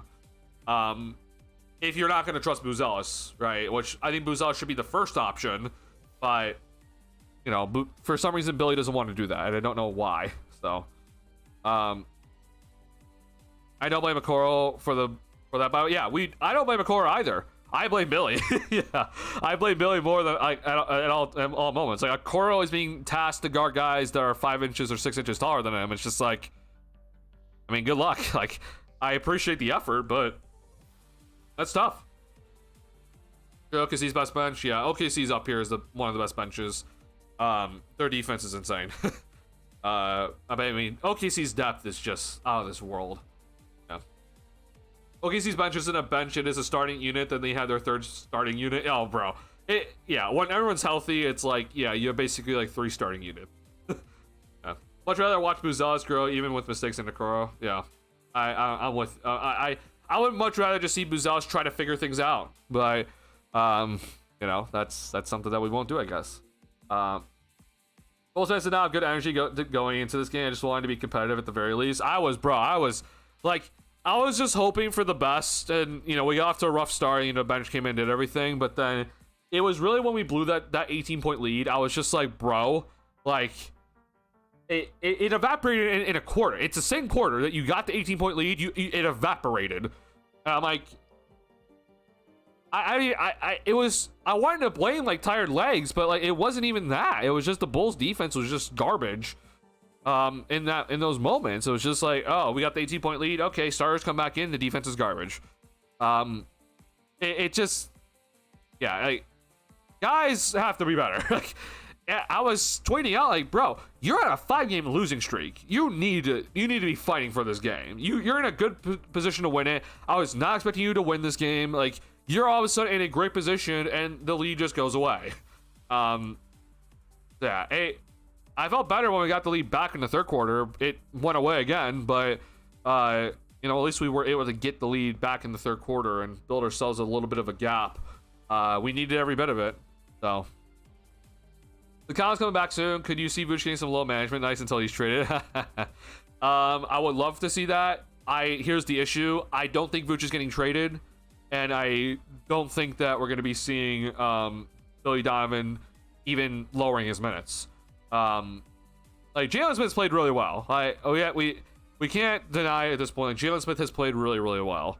I'm happy to see this for him, but I won't lie. What I think is coming is that you're going to be seeing probably Jalen Smith getting traded instead of Vucevic getting traded. Many reasons why, but I think that the Bulls have an excess of centers right now. Whenever Collins does come back, but Vooch's contract is not as tradable. He's also doesn't play much defense, and he's also 35. So I think teams are going to be not interested in really trading for him. Now, Jalen Smith, on the other hand, he's a quality bench player that can play the 4/5 and is typically pretty efficient when he's right. He's also on a very tradable contract. It is very, very, very team friendly. So I personally would, if I had to make a guess, that I'm going to go ahead and make a guess that I think we're going to see Jalen Smith is like maybe the guy getting traded instead. I'd hate it, but I think that's where we're heading. Because Vooch, in terms of just spot track, this would be rough. I don't really see a team taking this personally, but maybe. But this is what we're kind of looking at here in terms of cap hits and everything compared to Jalen Smith's $9 million, right? Who, it's a very tradable contract in my opinion. So that's what I think is going to happen, unfortunately. If we decide to make a trade. If not, then it's just gonna be someone's gonna get benched. So it seems like Billy doesn't trust Jalen Smith for some reason. So I'm gonna expect that Collins is gonna come back and get the minutes again, which would be pretty sad. But that's what I expect to see, at least right now. Debo just can't start or dribble safely. Bro. Patrick's dribbling is still it's just bad. Yeah. Nobody wants to switch at this point, Sally. That's the unfortunate part. Yeah. Maybe 2 second rounders. I honestly think you're not even gonna get 2 second rounders for Vooch at this point. So Warriors still might want Vooch, but there's nothing they can offer the Bulls. The Warriors, unfortunately, the Vucevic to the Warriors trade I think is basically chalked. There's nothing that I think would really work. Don't know which path you're gonna get each night, but have you seen that core just isn't? Well, we have seen that core just isn't the guy. I also agree that Buzell should be the first choice. Yeah. Yeah. Yeah, you hit it right in the head. And look, man, I'm not here to bash Okoro, but it's just under 45% from the field. This is his typical numbers from 3-point range, but you see that teams just they're not afraid of him. They're willing to let him shoot the open 3-point shot because it's gonna go down maybe at 33% of the time basically, and he's not much of a threat to do really much of anything else. So you get this, right? You just get a 35 to 36% 3-point shooter on limited attempts, and it's 36%. By the way, that's under league average if you're wondering, but it's okay, that's decent. That's an okay 3-and-D guy, but when you watch him, it's he is basically strictly 3-and-D. It's not like he's gonna provide much else on offense besides maybe an offensive rebound here and there. The cutting has not been consistent from him. He doesn't screen, and I found out why, because he is a bad screener. To me, there's just many other guys Trey Jones. Much rather have him out there. Rather have Herter out there. And obviously, Buzelis and Williams should get the minutes instead. So, yeah. You can tell that Vooch can't keep up with the offense like everyone else. Give him a night off every now and then just to keep him going through the season. I love the idea, Thomas. I just don't think the Bulls are going to allow that to happen. Like, I think the Bulls are hell-bent on trying to win every game. And so, you know, nights off or something that they're not going to allow to happen. And again, with the way that the Bulls have played in some of these games where, like, you should be winning these games, like, you have to go out with 100% effort against, like, the Wizards. Because I just, unfortunately, just can't fully trust right now that this team is going to go out and actually, like, punch teams in the mouth that went like they should. Like, they should be, when we play the Wizards later this week, like, we should be punching that team in the mouth and winning that game. But it's going to be a second half of back-to-back, and I'm like, I don't know. Like, that team sucks. They have one win of the season, and I'm honestly concerned. And so I think that they're going to be trying to play Vucevic as much as they can.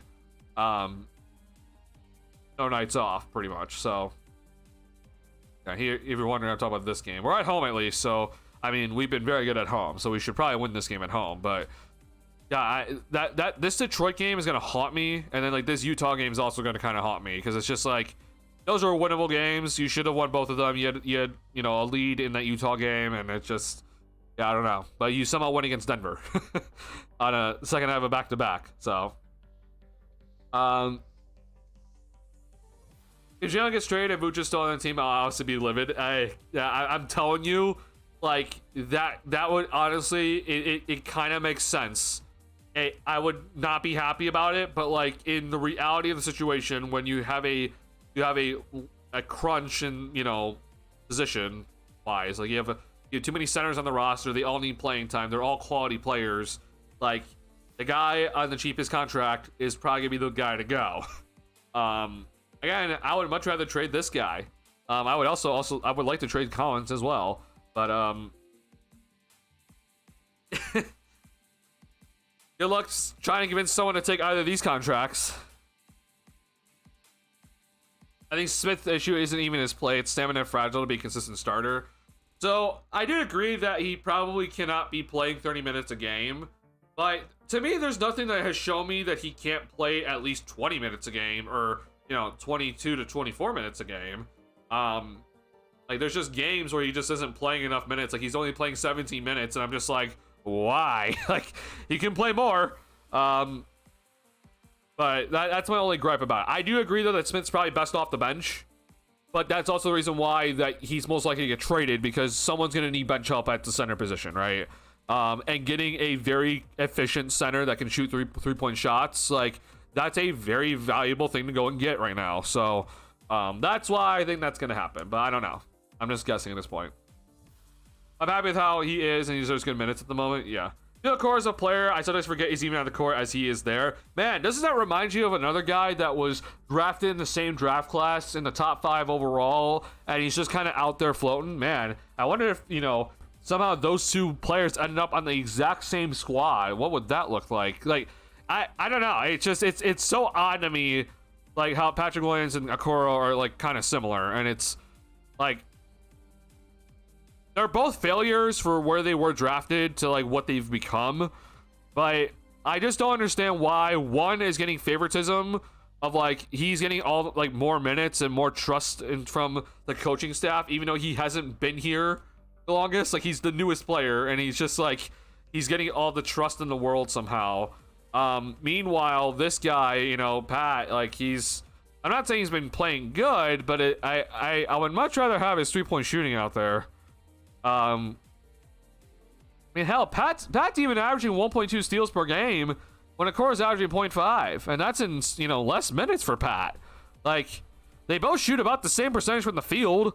They both average legitimately the same rebounds. Like, the assists are nearly identical. The turnovers are nearly identical, but yet Pat's averaging 1.2 steals per game. Like, I would argue the defense is better from this guy. The free throws are worse for Pat, but yeah, I don't know, man. It's so ridiculous. Sometimes while the other team forgot he scores largely because of that. Yeah, like they just are like, yep, shoot it. Anxious to give Vooch that well-deserved rest, please. Hey, I'm with you. I would love to rest Vooch, but it's just not going to happen. Vooch, you scored a point. I think it earned a few weeks rest, please. Can you give Ben Simmons that streak close this season here? Yeah, but in good health. Yeah. If Smith is traded for a pick or some second rounders, I'm okay with it, given he's playing well, but he isn't the dude of the future, most likely. No, I agree. I just would the way the Bulls play, right? I would much rather keep Smith right now because he fits into how the Bulls like to play their up-tempo offense. But I am very much aware that it's probably going to be that Vooch is sticking around. So yeah. That is me obviously accepting the Bulls won't run Collins and Smith out there trading Vooch. All right, yeah. Even if we trade Vooch, AK will honor his wish of going to a contender. I hope not. Like, I mean, obviously the only teams going to want him are contenders, right? Like, there's no reason for teams to go out and if you're not contending, like, why would you trade for Vooch? It doesn't make any sense. He's on expiring contract. He's 35. Like, you know, there's many reasons why. But, yeah, the unfortunate part when it comes to trying to trade Vucevic is just like, he's making like starter level money as a center that needs some shots but doesn't play defense. So like again, like I know that the Warriors have always been the talk of it. I think that they've officially just decided that we're just going to run Draymond Green at center, and that's totally fine. But for Golden State, like there's so many issues with them right now with trying to figure out how they're going to even pull this off. But pretty much so, it's like Kuminga has to come back, and like, why would they do this? Honestly, like, I know that they probably should be looking to move Kuminga like right now, but it's not gonna be for Vucevic. I promise you that. They'll look to trade Kuminga for something else, but this is the only way, honestly, it's possible, unless you're trading Draymond Green, which is like you're not doing that. So that's that pretty much. They also, I mean, I know Al Horford's 39, but like they also just have Al Horford, which, you know, not saying you should maybe bet on him to figure it out, but like I trust this guy at the end of the day to figure out just playing small ball center. I did not mean to do that. Other teams though, like I know we talk about the Lakers, but I'm like I genuinely believe that Aiden's been fine.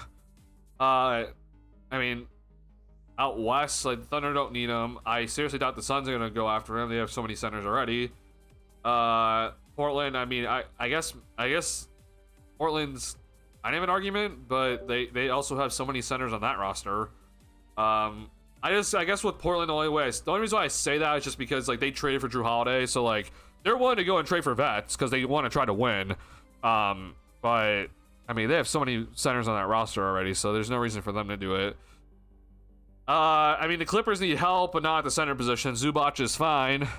I mean, I think Memphis is just kind of thrown in the towel, and the Rockets already have so many big men. So it's like, okay, moving on. Then out east, like, Pacers are out of it. I guess the Magic is kind of a weird decision. No reason for the Pistons. The Celtics, I don't see why the Celtics would do it. Like, I think kind of like need-wise, the Celtics might need him, but like I don't think they're willing to spend any assets this season. He won't take him. Yeah, I don't really see a spot for him. Like, maybe Philly, but like, how the hell does he even get there? Like, if Embiid's out for the season or something. But like, money-wise, there's no way you're pulling this off. Like, it's Drummond, and like, if you giving up Kelly Oubre is already too much in this deal. It's not even, this is not a good trade for the 76ers. But like, will this even work? No, it doesn't. Okay, so this still doesn't even work. They're still acquiring too much money.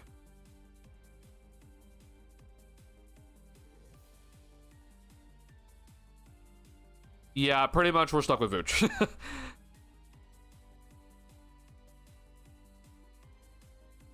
Bulls GM saw Kuroko basketball anime. I thought it could work in real life to have a zero presence player, but one who doesn't pass well.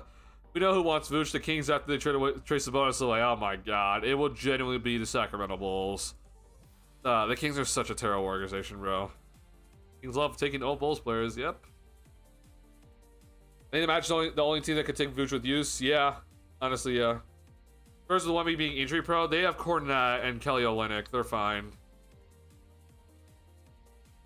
Yeah, Pod help Rim D a little, even if it isn't elite help D, he is sizable. And like Franz Wagner and Jalen Suggs are pretty good defensively. They need shooting, and if Vooch is, shooting well, then they'll take him, yeah. And for Magic, Vooch offers spacing they could use, yeah, like you just said, yeah. I'd give Vooch away for the last second, second round at this point. It sucks to say that because of he started the season pretty well, but it's just the reality of his value, right? A guy that doesn't play defense, he is reliant on him shooting his 3-point shot, and he has to drain him, which he's been inconsistent in his career. Double machine, but I've always said that doesn't really mean anything. And yeah, his offense has not been consistent recently, so it's just it's rough. He doesn't really bring a lot. Some people look at double machine. I'm like, okay, he'll bring some rebounding. Like, a lot of centers can do that. Sorry, I have to keep looking at this because this pisses me off every time I look at it. And we hear Stacey King say his BS, but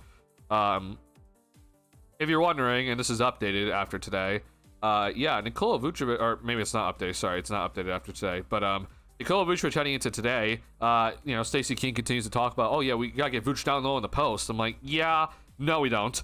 Nikola Vucevic is one of the worst post players in the damn league right now. Don't post him up. Like, why would we do such a thing? The Bulls offense is humming because we don't post them up. It's just terrible decision. Now, granted, last season, I will admit, he was much better last season, okay? But even him being better last season was still not the best. Like, it was still not like he was at the top of the league or something like that. Where even was he? Okay, here he is. Yeah, I mean, this is definitely better, right? Like, this is...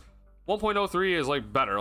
We've seen some seasons of that, but if you're wondering, he's never been a consistent post-up player. I don't know why this has been a whole thing, but this year 0.9, that's horrible. That's 33rd percentile in the league. 0.9 points per possession. I'm not posting you up. Just straight up. This is 1.05. That's better, but it's still 68th percentile. Again, why would I do this though? There's just better options. 0.87. If you're wondering, he's never been a, Jokic level. He's never been this. He's never gotten to this level post-up wise. He just hasn't. He's not that sort of player. And we can even go back to his Magic days, and it's still nothing like that. So, it pretty much though I'm showing you this because it's just he doesn't even offer you a post-up option, right? Here he is, Bulls in Orlando, or even in Orlando in his All-Star season, still bad. Better with the Bulls, but it's still not great. There's just better options overall that you can run. So, 0.82. It's an All-Star year. I'm very much just yeah, okay, we just get ready to post up. Just we'll move on. It'll be fine. But I just hate hearing Stacey King just keep talking about, oh, Vooch needs to go down on the post. I'm like, unless he's right under the rim and has a 6-foot guard on him, I'm not posting this man up. These are post up numbers that include when he has a mismatch, and he's been dreadful this season. He's been awful. Why would I post him up if he's can't even get to 1 point per possession? He's shooting under 40% on post ups. I'm not posting someone up that's that bad. Spurs want defenders, Thomas. So much rim protection with how Wemby has talked. I think that they'll be okay with Cornette. Cornette's been an alright guy for them, and they'll run small in some lineups. Not Vooch fault too. It's just front office didn't play in right in the slide. Oh, I agree. Yeah, I think that the Bulls should have traded Vooch last season, but then they re-signed Vooch and to this current 3-year contract he's on, and it's just that wasn't necessary. I don't a lot of people cheered for that contract, and then he went to have one of the worst shooting seasons ever. I was not really happy about that contract, and then it's because this season specifically, I was praying for this season to be not non-guaranteed, and somehow he found a way for this season to be guaranteed. And it was going up. Like it's the front office on all accounts. I did not agree with anything that they did. We can test younger options. Yeah, force ability players. Yeah. Don't post them up unless you're looking for him to pass. Yeah, and yeah, like but the thing is, it's like, yeah, posting up Vooch to pass is fine. It's just that I feel like you can do that with all the other guys. Like, you can post up Gideon like in the elbow, and he can also look to pass, and he's a better passer. Like, I just think there's just better options, and him setting screens and popping up for threes is just the more effective option right now than him posting up even against smaller guys, because he's not effective even against those guys. Like, get the post out of our game, and it'll be fine. And I don't have to listen to Stacey King talk about posting up Vucevic consistently moving forward. Which also has some bad turnovers frequency and post ups. It feels almost like a ball stopper at sometimes. That's what post ups are. Like, that's the reason why I like, if you're wondering, like, my view of the post up has like completely shifted compared to like when we first got Vooch. Like, when we first got Vucevic, I was like, oh, we gotta post him up constantly. But like, when I started to like really like look into analytics and everything, like, my view completely changed at the post up. Like, unless you're a Jokic or an Embiid, where you're, like, I'm talking about centers wise, like, it really is a ball stopping play. Like, it slows the game down. It really like squishes in the spacing. Like, it puts the center basically at the rim. So like, then the center's not really in rotation. Like, there's just better options.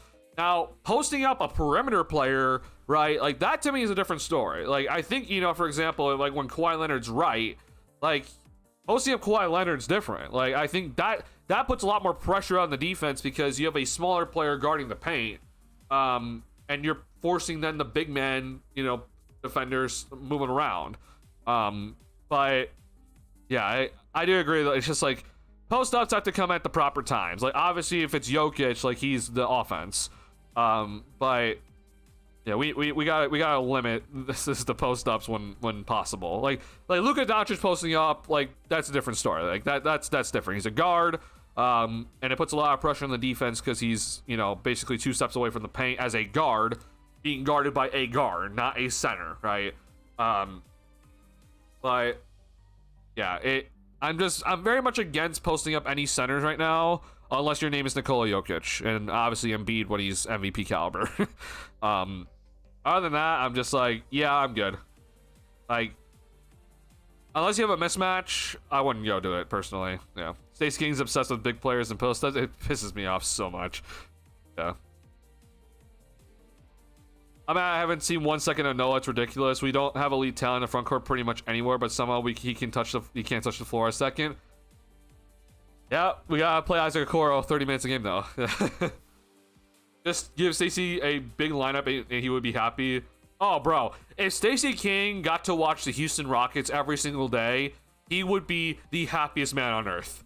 He'd be so happy watching Şengün post up from like the 3-point line and Steven Adams getting a billion offensive rebounds. Like, he'd be so happy when he sees double big on the floor and Kevin Durant's also 7 foot out there. Like, he'd be the happiest man on earth.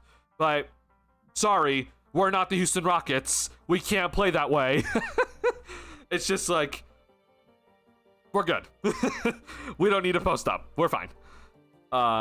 Stacey must agree low the Rockets at the moment. Oh yeah, I mean, yeah. Sorry, I'm sorry. I'm not like stealing your messages. I just have not seen the next message, and I'm just like saying what comes off the top of my head. But yeah, that's very funny. Yeah, if it's the Rockets, Stacey King would be the happiest man ever. But isn't disagree. Giddey post up is definitely a better option than Vooch can sit out for a spot of 3. Right, like. And look, Giddey posting up for scoring is probably not going to be that big of an option. Like, I don't think Giddey's going to be great in post-up opportunities, but it just, like,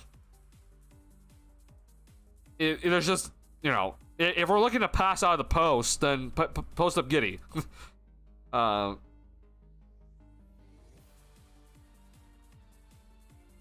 lot of times I've seen Vooch pass out of a post-up mismatch with, like, a guard, drives me livid. But here's the thing though, like, I've always said this though, when it comes to, like, if, like, well, I'll even bring up a play here. We'll break down a play that happened today. I think that, Oh god, hold on. I'm trying to remember when this happened. I can't remember exactly off the top of my head. I'll have to go look at the film here. But like it was basically, I think it was Bruce Brown was on Vooch or something like that, and like Stacey Keene like had like an aneurysm on television about like, yo, like he should have just go up, like go back him down or whatever.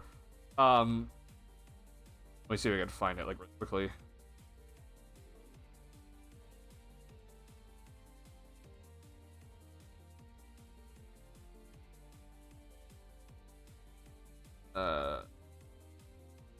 Does anyone remember when this happened?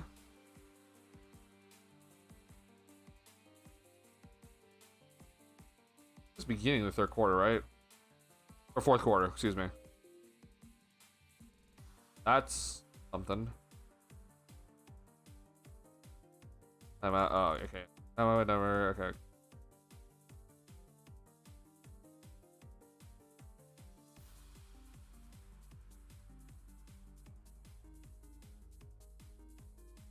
So, like, for example, like, yeah, like, I understand that, like, I think this might be in the play. I could be wrong, but like, this is one of the plays. But it's like, here's Vooch. Like, let's watch this. Like, because right now they're small. Aaron Gordon's their center on the floor right now. What the? Sorry. Aaron Gordon's their center on the floor in this possession. Okay, sorry. We'll back it up. But like, watch. I think it's Bruce Brown. Yeah. So like, Bruce Brown's on Vooch like right here. Okay, but I've been adamant about this as well when it comes to these sort of moments, that if you're gonna throw the ball into Vooch, like, he needs to just go look and score right when he catches it. Okay, he can't take the time to like back down like and dribble 3 times with like a crab dribble or whatever, because what happens is the defense is gonna come and double team him, but they effectively are able to recover. And even if, let's say, there is a big man right on the floor, then it still allows the big man to come over and take it and you know, go back to be guarding him. And what I mean by that is this, okay? For example, Aaron Gordon's the big man in this sort of situation. So, you know, let's just say, for example, if Vooch caught it like here, right? Like, if he tries to take like 3 crab dribbles or whatever, Gordon comes over to double team, okay? And so now the big man is now on Vucevic, right? So you have Bruce Brown and Aaron Gordon on Vucevic in that one instance. And yes, you're going to see then the rotations are going to come into play here. But you're then going to see, as Vooch passes the ball out, right, that Gordon would stay on Vooch, and then Bruce Brown would take then the guy in the perimeter. And so it effectively negates the mismatch completely. And it's because you didn't move quick enough. Like, if you're going to take advantage of a mismatch down low, it has to be like, boom, right? Catch it, 1 dribble at max, go. Put it up, right? Like, we can't be taking our time, because the defenses are able to bring the big man over to double team you, right? And then you throw it back out, and you're like, oh, well, we drew 2. But I've talked about this, that if you're only allowing, if you're posting up the big man, right, and you're like, oh, we're gonna try to draw 2, right? Well, the problem is, though, is that it allows then the perimeter players just to stay on the perimeter, right? So again, Aaron Gordon would come over to double, and then you be seeing that these guys would just rotate, and they're all effectively able to rotate on the perimeter because none of them are big men. And so it doesn't really open up anything unless like you're doing it quickly. And I feel like it's just not that effective. So again, like right here, for example, on this specific play, he needs to take it and go. Okay, no dribbles, just take it and go. That's fine, right? But if, let's say, it was, for example, like he catches it a little farther out of the paint, and has to take like 2 or 3 crab dribbles to try to get better positioning, it's not worth it to me. You'd much rather just run a pick and roll with you having a small guy on you, and then going and setting a screen on another small guy. This puts a lot more pressure on the defense to just run this sort of pick and roll, because neither guy can guard his size as he's rolling to the rim. Okay, that puts the defense in a much tougher spot. And the big man, in this case again, is Aaron Gordon, but like, let's say it's someone else. The big man is then still on the perimeter and is being forced to rotate on the perimeter, and that's not where he's not comfortable there, right? And it puts him in a much tougher spot. So the post up to me is like, again, unless you're like extremely efficient and a Hall of Famer, like, for example, if Tim Duncan was in the league today, like, he probably he would still be getting post-ups. But unless you're going to be that level, and I'm talking specifically as, like, the center, because in today's game, Tim Duncan would be the center. But, like, I know Giannis, like, gets his post-ups and everything, but, like, he's, like, power forward or whatever. But, like, unless you're going to be, like, Jokic or Embiid, right, like, you'd have to really just find a way to be different. Like, you have to be in the pick and roll as a big. If you're more athletic, you got to go catch lobs at the rim, rebound more effectively, and set great screens. If you're a pick and pop big, you got to shoot the 3-ball effectively, and also it's just screening effectively in general. Vooch obviously came into the league as a back down big, and that's that was his game. But he's evolved it to the 3-point line. But like the 3-point shot from him and the pick and pop game is just more effective, right? Than him trying to post up even against smaller guys. So, yeah. Again, if he's able to seal his man, go for it, right? Smaller guy down low, seal him, good positioning, go up quick, cool. But if it's not that, then we gotta go somewhere else. It's just better right now. Like it pisses me off looking at these numbers when it comes to Vooch sometimes, because it's like, as a center, I expect you to be shooting pretty effectively. And our center now, after tonight's game, is shooting under 50% from the field. This number is still pretty solid, even all things considered, because he got to such a great start from 3-point shooting. But, like, if you're a starting center in this league, even if you shoot threes, this number needs to be higher. And Vooch, unfortunately, has not been able to convert enough on the interior to increase that that field goal percentage. So, yeah. No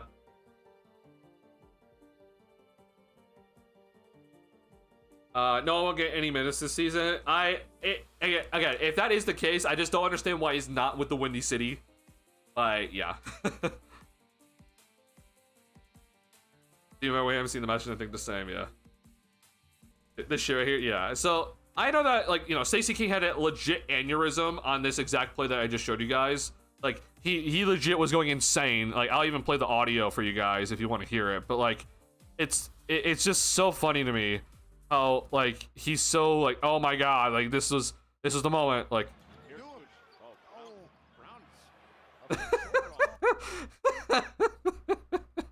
You never hear Stacey King ever really sound like that unless it's like a terrible pass by the Bulls. This dude's having like an on-air stroke seeing that Vucevic like decide to pass out of this.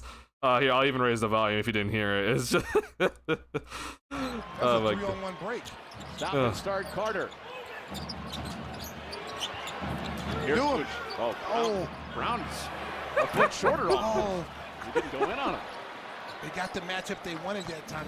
Oh my god, it's so funny to me. It's just this dude is so adamant that we need to get post ups from this guy, and I'm just like, I mean, yeah, like if Bruce Brown's on Vucevic, he should be sealing him down low and looking to score. But if he's not right there and he can't find an easy way to get the shot up, then all right, we move on. Next play. It's just so hilarious to me. But like this dude will have an absolute aneurysm about post ups, but like he'll lose his mind when the Bulls are shooting 53s in a game when it's like the open shot and we should be shooting every single one of them. So I don't know. It's just difference of ideologies of how we look at the game. Vooch is a good passer, needs to post up, try to draw double teams to pass it out of the open shooter. Again, like we just said, one more time. Like for first things first, as Tyler just said, Vucevic is not going to draw a double team in the post, okay? Why, if you're wondering? It's because he is effectively ineffective in the post. Like, that he just is terrible in the post, okay? He has been one of the worst players in the post in the season. Like, why would you, if you're a team right now, okay? If you're any team and you see Nikola Vucevic is posting up, why would you double team him? Like, he has been so bad in the post that's just like, there's no reason to double team him, okay? Now, let's say, for example, like I just said, let's say, for example, that there is a big man, okay, or there's a mismatch, okay? So, like, okay, on this specific play, for example, the big man is Aaron Gordon, right? And so, Bruce Brown's on Nikola Vucevic. Ideally, then, you're looking to see if they double team him, right? on this play, right? And so the big, like, you're hoping to see, hey, mismatch, small guy on Vooch, someone needs to come over and double. But I've said before that if the big man is not on him, but you see Vooch is in the post now, he is allowed to go over and double and stay onto him, and then it just puts the guards in rotation. And these guys can recover more effectively than the big man trying to run around, okay? But let's say, for example, if this was the big, right, that was guarding Vucevic, which again, you're not doubling him anyway, but let's say you do double him, right? Let's say this is a big, let's say, for example, this is Jokic, and you decide, okay, well, we're going to post up Jokic, and for some stupid reason, Denver decides to double, right? Then a guard will come over and double, but it's the same thing. Like, you just see that the perimeter guys then effectively rotate, and it doesn't really open up that much, okay? Because the big man gets to just sit right here in the paint. It's effectively just leaving the big man to do nothing, when the whole point of what we're doing right now with our offense in the modern NBA is that you're looking to try to see if we can get the big man away from the paint, right? Get him moving, get him to move around, because if he's out of the paint, then the paint is more vulnerable. But if he's just allowed to sit here, right, and just guard the guy that's just sitting with his back to the basket 12 feet away, it doesn't really do anything. Like, it's just less effective. Not to mention, then again, Nikola Vucevic in the post has just been ineffective. Like, he just has not been able to make shots in the post. So I agree he's a good passer. I think Vucevic off the pick and roll has been an effective passer. It's just that the post-up idea is just not the way to use his passing. It's through the pick and roll. Like, using him as the hub at the top of the key, finding cutters, is much more effective because the big man's out of the paint and having to guard him at the top of the key, right? Like, if we're looking to use Vooch as a passer, then it would be much more effective for him to find cutters if the big man has to guard him at the three-point line versus the big man guarding him and he's like 2 steps away from the paint, right? That's why we put Vooch at the top of the key. It's just, it bothers me when Stacey King's just like, oh, we need to post up Vooch though. And I'm like, that's not why we're having success. Like, we're having success in so many other areas, and it's not because Vooch is posting up. In fact, when we do post up Vooch, it's like the worst decision ever. As you see right here, like, it's like, why would we do such a thing? I mean, these are terrible numbers. Like, this is like, Vooch is already bad in the post, but like, to see these numbers is like astonishingly bad. Like, he's already pretty bad, but then to do this is even worse. Like, there's just no reason to go to him. But I digress. Vooch is close to the type of center I don't value like Cat. Worse than Cat most things other than reacting to back cuts. And he doesn't shoot as well as Cat does either. Like, Cat's overall a better shooter on better volume, but can also put the ball on the floor more effectively. Yeah. Don't let Stacey King fool you. Vooch ain't as good as he's made out to be. He's not. Like, Vooch had 2 quality all-star seasons, and that was because he shot 40% from three-point range. Like, that's different. Like, that's when he was having quality seasons, if he's having an effective, like, overall shooting percentage years. Like, I've always said this about him, but it, you know, the typical, like, oh, double-double machine, I'm like, there's very clear differences in when he's getting these double-doubles, and I'm looking at the efficiency differences. It's like, it's very different to me.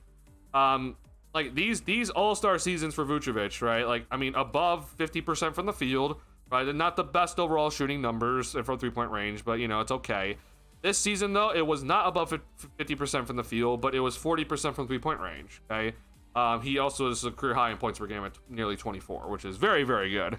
But the point is, though, is that, like, when I look at, for example, this season, okay, and he shot 29% from three-point range, this is a bad year, okay? Under 50% from the field, 29% from three-point range, but the numbers are nearly identical to the season he had in the next season, where it's, again, 18 points per game, 10 rebounds a game, but he is significantly more efficient. He's taking less shots to get to 18 points per game or more, okay? He is shooting much better from three-point range on about the same number of shots, still getting 10 rebounds, still averaging about 3 assists, but last year Vucevic was much, much more efficient than the 2023-24 Vucevic, okay? This player is a much different player versus this player to me, but, you know, for Stacey King, it's just double-double machine, post them up constantly. I'm like, no, that's not what we need to do. This season has definitely, it started off great. It's been really bad recently. The three-point percentage is still good, but his overall numbers have declined. And he needs to find a way to get back up there. Like right now, he's averaging what, 15 points per game. Like this would be a pretty low number for him if he ended the season at 15 points per game. Like that's pretty low. That's not good enough from him. So still your typical 10 rebounds though, like still double machine. But more recently though, it's been, if he is getting a double, it's not as effective, right? He's less efficient. He's not playing as good defense, and he's, you know, overall not getting good quality shots, and he's deciding to shoot some terrible shots, and he's missing his wide open one. So there's a big difference to me with how Vooch plays, and you know, yeah. I just, yeah, I gripe on it just because I know Stacey King has a lot of sway on fans, right? And so maybe I should be more pissed off at the fans, but like I've always been told, like, you know, try not to like create those divisions among the fan base, but don't worry, I've made it very clear, and in videos and on my streams, I'm like, the Vooch post up is just not a good decision. People have disagreed with me on it, but I've given every reason possible. I know Vooch has been bad this season, but rather keep him in the post than out on the perimeter shooting threes. Really? I would rather him just shoot threes instead. Like, even after tonight where he shot terribly, he's still shooting 41% on threes. Like, I'd much rather him just shoot threes instead. If he's making every 2 of 5, like, yeah, that's more effective to me personally. Vooch is in limbo this season, really. I mean, I expected to fall off. It didn't look like that early on, but now it's looking like it's a fall off now.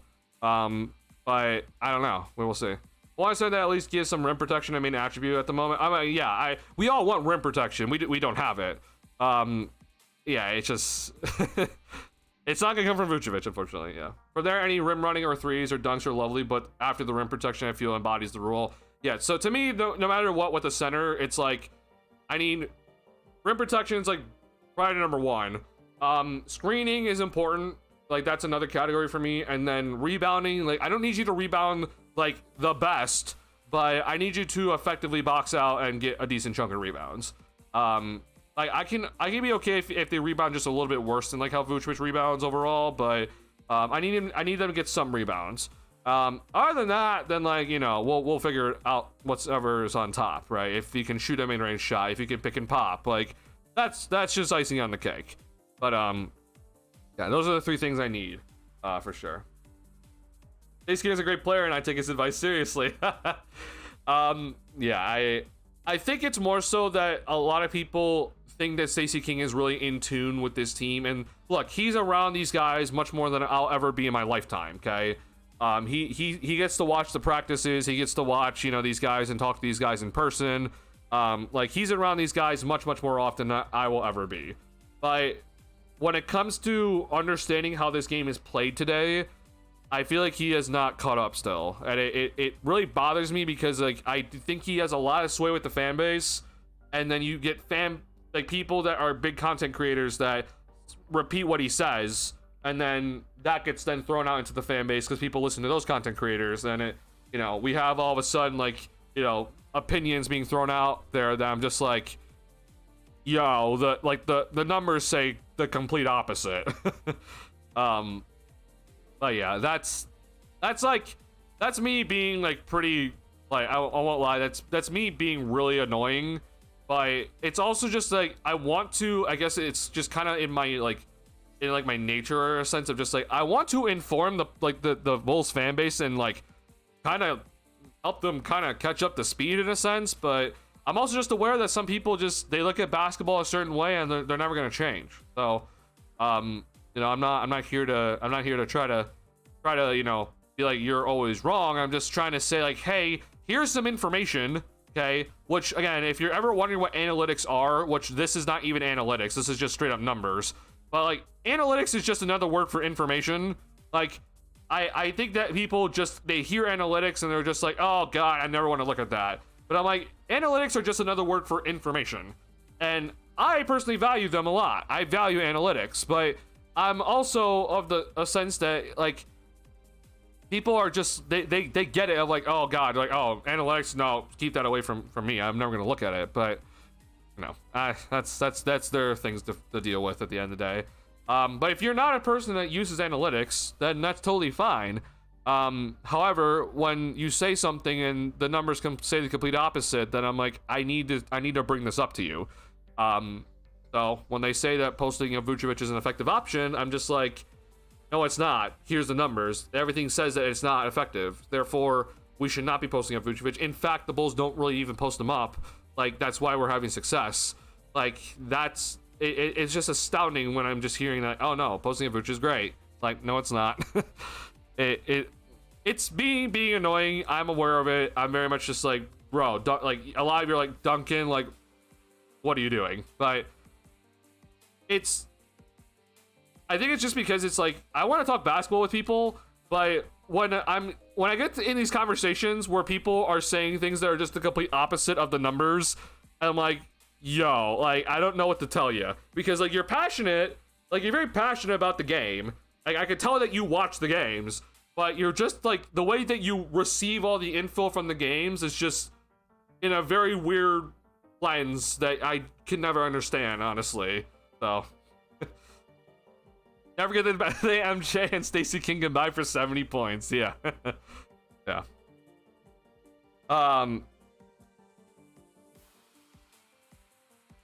Look at the scoring time in games too, and we need a bucket and even cross his mind. Oh, I know. I don't know what he's honestly thinking, but like, the fact that he didn't just like take a one quick dribble to try to score it is a problem. But it's also just like, again, if he does think he has the shot, then throw it back out. That's fine to me. I'm totally fine with that. Derrick Rose definitely up in the what could have been without injury players. I put Simmons there too, kind of the mental as what if still. Derrick Rose is definitely up there in terms of what ifs. Ben Simmons, yeah, I think because of how many, multi-time All-Star, sure, yeah. Can you believe the Bulls drafted King over Kemp in '89? I mean, I guess I can kind of believe it, but yeah, it's pretty rough. If I trusted what players thought of the game, I think we'd be the equivalent of baseball teams before Moneyball became a thing with analytics. Oh, if we trusted what players thought of the game, I think we'd be the equivalent of baseball teams before Moneyball became a thing. Yeah, it would definitely be interesting. Offensively, feels like Vooch is more effective on the perimeter. Defensively, he doesn't feel effective at all. Yes, that is a good assessment of him. Yeah. Vooch off the pick and roll is like it's just a better overall option. Like, if he's gonna roll to the basket, it's also just better. I mean, like, let's see here. I mean, like, look, like this number, it's not good. It's not like anything great, but like, it's just better than a pick and roll. Or sorry, it's better than a post up. Like, I would much rather go to the play that gives him 1.04 points per possession versus the play that gives him 0.65 points per possession. Like, I think that's just basic math. That's not even analytics. This is just basic math. And I think it'd be the proper thing to do. So yeah, just like, again, pick and roll, much better option. Spot up, like, let's see what he does in spot up situations. Like, does he even qualify? I guess he might not even qualify, but I think he should. Yeah, I mean, spot up situations, he's averaging 1.17 points per possession on spot ups. Like, it's incredible what the numbers show, and everyone's just saying, no, post them up. Like, ugh. Screens number 2 with boxes or rebounds number 3, but a power forward at least can support those easier. And when you have Giddey, right, it does help you. Well, most Bulls fans are nostalgia fans, I imagine, anyway, given the peak era. I think a lot of Bulls fans are always going to be nostalgia fans, and that's fine. I just think, though, that it's always very interesting when I watch or read some of, like, certain content from people, or read certain, like, fans' tweets and stuff like that from here and there, because, like, I think that the way that it's so funny to me with how, for example, like, the Bulls won this game today, right? Because the way that, I broke it down today was that, hey, the bench did a hell of a job. We played a lot faster. We shot 1 billion threes, and we made enough, right? We got offensive rebounding, which is definitely, I guess, what I'm about to say here, it falls in that category. But basically, always, though, is like, anytime the Bulls kind of win, like, you see certain people always talk about, yo, good job sticking with it, heart, hustle, and muscle. We did a good job of playing together as a team, and we stuck our nose in there, we grit and grinded, and we got the win. And it's just like, those days of, heart, hustle, and muscle, Joakim Noah days, like, those days are over. It's we're not going to be winning because of, us trying to outwork teams all the time. Like, we need to obviously give more effort on the defensive end and, try to give more work, I guess, outwork guys on the defensive end, I guess. But, like, the idea that we're going to be, like, hard hustle and muscle and, like, winning through our blue-collared mindset of, like, oh, defense, and, offense will come eventually and it'll fix itself or whatever. It's just, like, those days are just not part of this NBA anymore. But people still even view some of the Bulls' wins through those lenses. And it's just like, it's rough. And I'm like, I think, and the reason why I don't like seeing that is because I feel like you're not appreciating what these players are doing. Like, if, let's say, for example, like someone goes off for a 40 piece, right? And they had an insanely good efficient day. They made 8 threes. They were overall, like, they only missed 6 shots for the day. Like, it's an insanely good efficient day for this guy, and he's a big reason why you won the game. But yet all Bulls fans are going to be talking about is like, yo, we stuck our nose in there, we grinded our way to this victory, like, great job, guys, hard hustle and muscle, like, hard hat, lunch pail. It's just like, well, what about the guy that scored 40 and got a bunch of ISO possessions and scored and broke down the defense effectively, drew double teams, and also hit 8 threes for, a bunch of points? Like, those are important too. And I feel like, a lot of Bulls fans just try to, like, negate that from their mind sometimes because they just want to talk about guys out hustling each other. There's a reason why Caruso was so beloved by the fan base, and it's not because of how he looked, it's because of what he did on the floor, and how many times he dove. Like, you diving on the floor and not even getting the damn ball, like, you'll win over so many Bulls fans just from you diving on the floor, and you have no chance of getting it, but you just diving on the floor, you have so many Bulls fans for life. Like, that's how it goes with Bulls fans sometimes, and I'm just like, like, don't get me wrong, I appreciate hustle, but I'm also one of those people right now that I'm just like, if you don't need to dive, then don't dive. Especially, please don't dive into other players right now, because that is that's a very possible chance you injure yourself or someone else. And I love Caruso, don't get me wrong, I appreciate every time he dove on the floor, but there's also just, you gotta pick and choose those moments. Game 7, obviously, in the NBA Finals, like, yeah, everyone should be diving on the floor at all times, but we gotta, if someone dives on the floor and we're missing them for like 25 games because they broke their hand or something like that, like, that is more detrimental than, just letting that one loose ball go for that one possession. It's okay. It's a mindset shift for some people. I understand I'm younger and, like, I never saw the Jordan, era. I wish I did. I've gone back and watched footage and everything, but I didn't get to see it live. But I think that just for me, it's like, I hope that people appreciate this new era of basketball right now. Because it's not like this team is, like, coming in and playing great defense every night. Like, even tonight was not good defense by the Bulls tonight. We didn't win because of our defense tonight, really. We won because of our 3-point shooting tonight, and our bench was insane. So,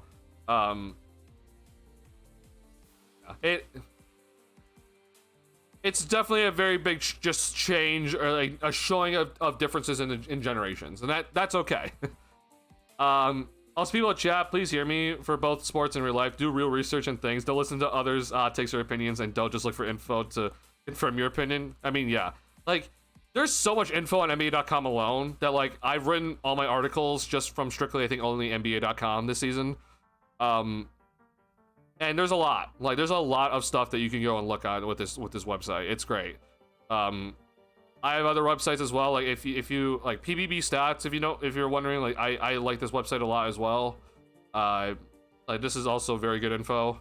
I do think early on in the season, like, these numbers are a little bit like, but, like, it's still good to look at. Yeah, it's, at the end of the day, again, I value stats, I value analytics. I know people that just don't, and that's okay.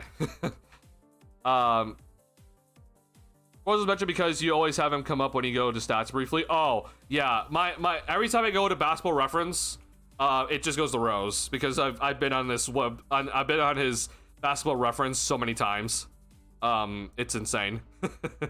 Bro, I always say, man, like, it's, people always take this the wrong way sometimes, or I shouldn't say always, but some people take this the wrong way when I say this.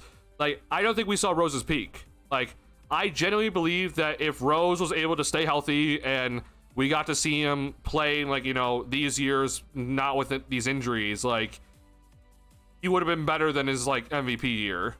And that's what I mean. That's what I mean that we didn't see. That's what I mean. What we didn't see his peak.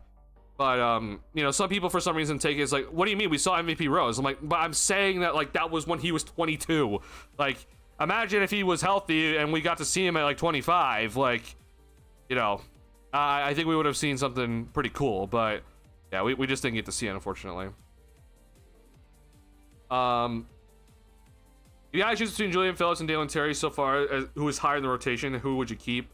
To me, it's Julian Phillips right now. I have more faith in him to be more consistent with what he does. Now, granted, Dalen Terry did a good job tonight, and I really applaud him, but I choose Julian Phillips personally. Who would you pick, though? I want to know. Because, like, reminder, Terry has not really played in the season so far. Like, Terry has been in, I guess, 8 games, I guess, and Phillips has been in 12. So Phillips has been in a lot more games overall. Bulls, Blazers, and Heat. What do we feel they have in common as 2 things? Bulls, Blazers, and Heat. What do we feel they have in common as 2 things? 1, overperforming, and 2, top 3 pace. So the Heat are interesting because their new offense actually it's very interesting to look at.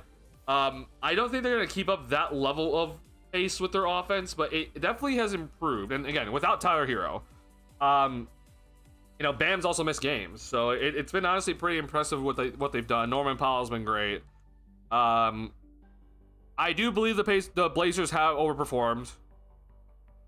Bulls, I mean, I don't want to say that they have, but like some of these losses have been pretty bad. It's like it shows they might have overperformed. The 3-point shot has been pretty massively in their favor for most of the season on both ends of the floor. Like, they've made a lot of threes. Like, the 3-point percentage has been consistently 39% or better. And it wasn't like that tonight, but, like, you know, they made 19 threes tonight. And then the other end of the floor is that, you know, opponents aren't making as many threes. But I still want to try to give the credit when it's due, and I think that this team does deserve credit. So, if anything, I'll say that they've slightly overperformed, slightly. But I don't want to take away too much credit from them. Top 3 in pace makes sense. Miami's pace is insane. They've completely revamped that offense, and it's honestly crazy to look at. Okay, yeah, so here we are. So Miami's leading in pace. The Blazers and the Bulls are basically neck and neck here. Yeah, it'll be interesting. We're kind of scoring. Our offensive rating is all like around the same. It's not all the same, but it's around the same. Miami's defense has been better, which that makes sense. So all 3 are masters of mid. I think the Blazers might be, like, in the West specifically, they're probably gonna be a little bit worse than mid. The Bulls, we will see. I'm still trying to figure out where we're at, honestly, right now with this Bulls team. I'm honestly really confused. The Heat, we don't know yet because we haven't seen Hero, but I think they're going to be either mid or better, what I've seen so far. Is Rose your favorite historical Bull? No, I think for me it's Jordan.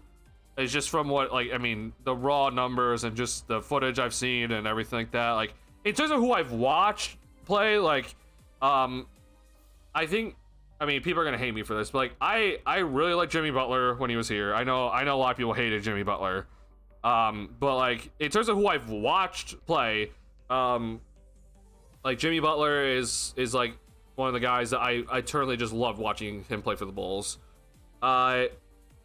Taj Gibson's always up there for me as one of those guys. But in terms of just like, you know, on the Mount, like, you know, the Mount Rushmore of Bulls players, like, you know, I have to probably go with Jordan as like he's like historical Bull is like my favorite. You know, Rose is up there, but unfortunately I wasn't into basketball during Rose's like, you know, amazing years, so it's a little hard for me to try to kind of relate to those people that were watching him at that moment. I watched him for a while post torn ACL. It just, you know, it very clearly he was not the same. All three are very meh rosters, doing better than what we're predicted, but yes, mid. Okay, yeah. I will always say this though, like, he's not a historical Bull, but Nate Robinson's always gonna be a Bull in my heart forever. He's why I got into basketball. Like that 2012-13 season from Nate Robinson, I watched the end of that season. That's when I got into basketball. It's when I first started watching Bulls games, and Nate Robinson in that game 4 of that series is just, yeah, it will live on forever with me. He's not a historical Bull, but he's always a Bull for me. Heinrich Gordon, backcourt in today's NBA. Oh man, I mean, yeah, they'd be shooting a whole bunch of threes, honestly. I don't know how efficient they would be, but they'd be pretty interesting to look at. Yeah. Last year I've been very big on Phillips over Terry. While Billy seems to trust Terry more with the ball, he still makes too many mistakes, while Phillips has seemed to find a good 3-and-D role. So I do think that that's like always kind of what I've looked at as Phillips is like 3-and-D, if he can find a way to be that sort of 3-and-D guy. Phillips last season did a good job with his corner 3-point shots. Like that's the reason why I'm like, yeah, I can find value with Phillips. Now this season, I won't lie, it's been a struggle with his shooting. Like this has been rough. Here really quickly.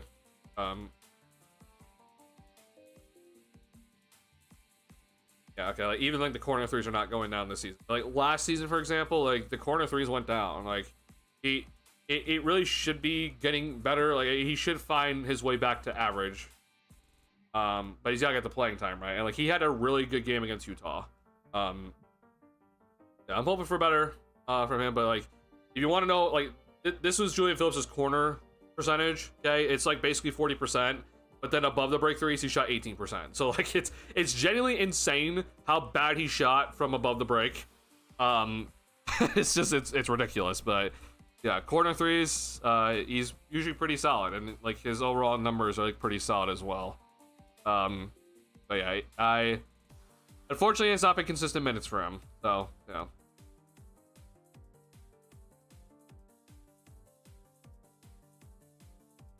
I think Bulls 3 is a shot selection less than luck. They do pass till someone is wide open most of the time, which is other teams do less. But if you look at like in terms of like wide open percentages, like the Bulls have made a lot more wide open threes than others have. Like I'll even show you, and I think this was before the Utah game, so like this definitely you could argue has changed. But like this was the stat that that was brought to my attention. Like. So, if each team's opponents has shot league average on wide open, and this is just open threes, sorry, I thought it was wide open, but just open threes, okay? Like, the Bulls would have given up 24 more points, and this was posted November 14th, okay? Other side of the bracket, it's just like, wait. Oh, wait, it's opposite, my bad, okay. Actually, we've been better. Okay, yeah. Oh, no, yeah, okay, yeah, I was right, yeah. So we've been better overall with our 3-point percentage compared to like the average, right? Like we've had more success from 3-point range. So therefore we would lose points if we went back down to where the average is. Again, this is November 14th, so it's old data now, but that's just what I was looking at. I was just like, oh, I mean, like there's that. Yeah, I do agree that it's part of our passing is good, but it's also just like when do we kind of come back down to the mean, or do we just stay consistently above it? So it'll be good to see though. Miami's a good coach though, which helps. Yeah, Spoelstra is great. Yeah, I agree. Miami is the best coach at turning nothing players into something. Maybe, bro. Miami just continues to find these guys. Like Larson is just like he's just come on and it's just like a quality player. It's it's nuts what they do over there.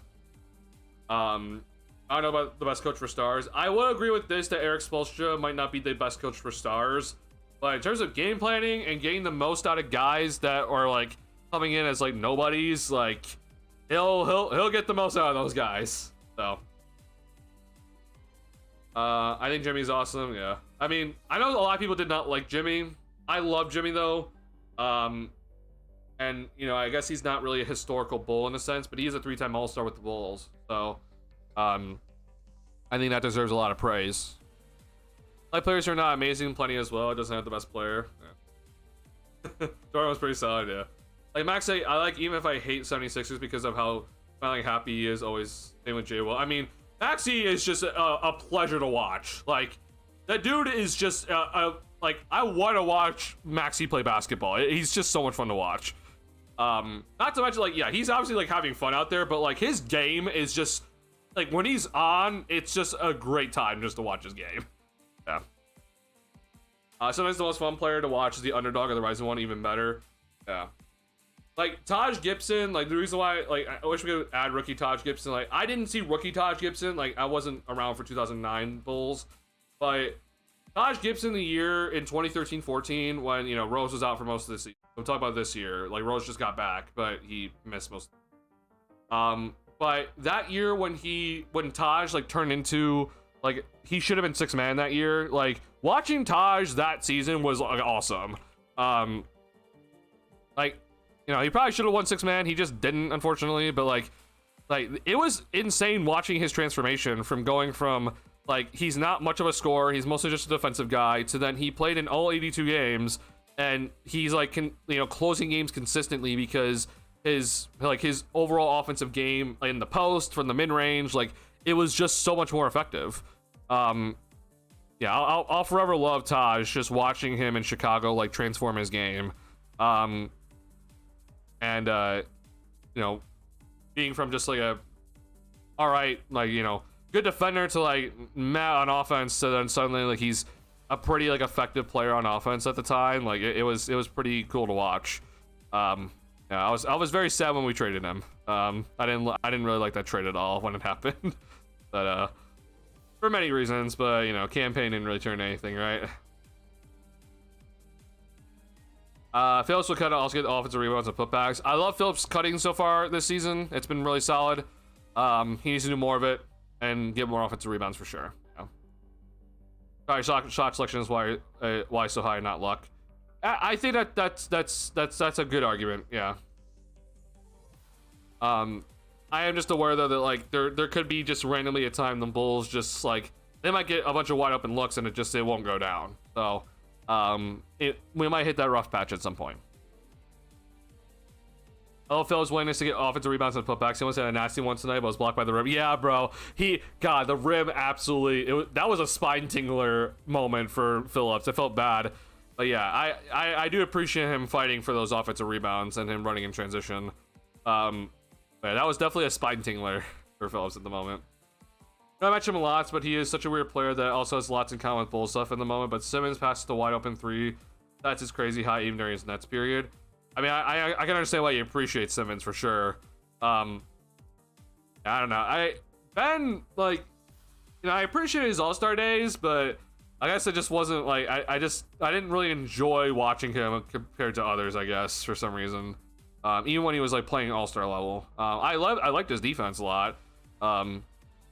Yeah, I think I'm pretty anti, like, if you can't really shoot it, it's like, it's kind of hard for me to watch when you're a perimeter player like that, unless like your name is Jimmy Butler. Like, unless you're able to get to the free throw line consistently, like, and even Jimmy in his like Bulls years would shoot it a lot more willingly. Like, he kind of stopped shooting it in Miami, but yeah, it's very interesting to look at. Yeah, I don't really know what happened here. Like, Jimmy would he would shoot it a little bit more when he was with the Bulls. Like, I remember this year when he kind of ended the season, he was in the starting lineup, he was shooting like 30% from 3, and then like it just obviously low attempts. Bad year the next year, but like he significantly erased it the next year. It's just, yeah, they lowered a lot in Miami, as you can see. A lot less threes. Yeah, I don't know. Ben's passing is nice. I guess I'm not always like, not always in tune with it, with just watching him. But I will admit though that 76ers team, when they were young, you know, young Ben Simmons, young Embiid, like they were pretty fun to watch overall. Fortunately, it's not turning anything. We will see. Maybe Maxi's the guy that's gonna lead him to the promised land with VJ Edgecombe, which I know Edgecomb's kind of hit a little bit of a wall recently in terms of like efficiency, but I love Edgecombe a lot, man. That 76ers squad, like they're definitely like, they're gonna have some ups and downs. You know, like Paul George just came back tonight. They're gonna have some weird moments throughout the year because of just, you know, guys in and out of the lineup, injury issues. Paul George and Embiid just can't stay healthy for whatever goddamn reason. But Maxey being there and him playing this well is just gonna be an absolute pleasure to watch all season long. And this guy right here, man, like I understand it's not been like the best games recently, but like I love how much Philly is just playing him. Like I love how much Philly is just like, yep, you know what? Like you showed a good enough, like from what we saw early on. Just you're our starting shooting guard for the future. Just be out there. I love it personally. I personally love seeing this from Philly. So, I love Edgecombe a lot. He's gonna be a lot of fun to watch. We'll see what Philly does, man. Be interesting to see what Philly ends up doing moving forward. Embiid, like, I mean, there's talks about Embiid like getting cleared next week, so we'll see if that happens. Not sure if that will, but I'll be interested to see if that actually does happen.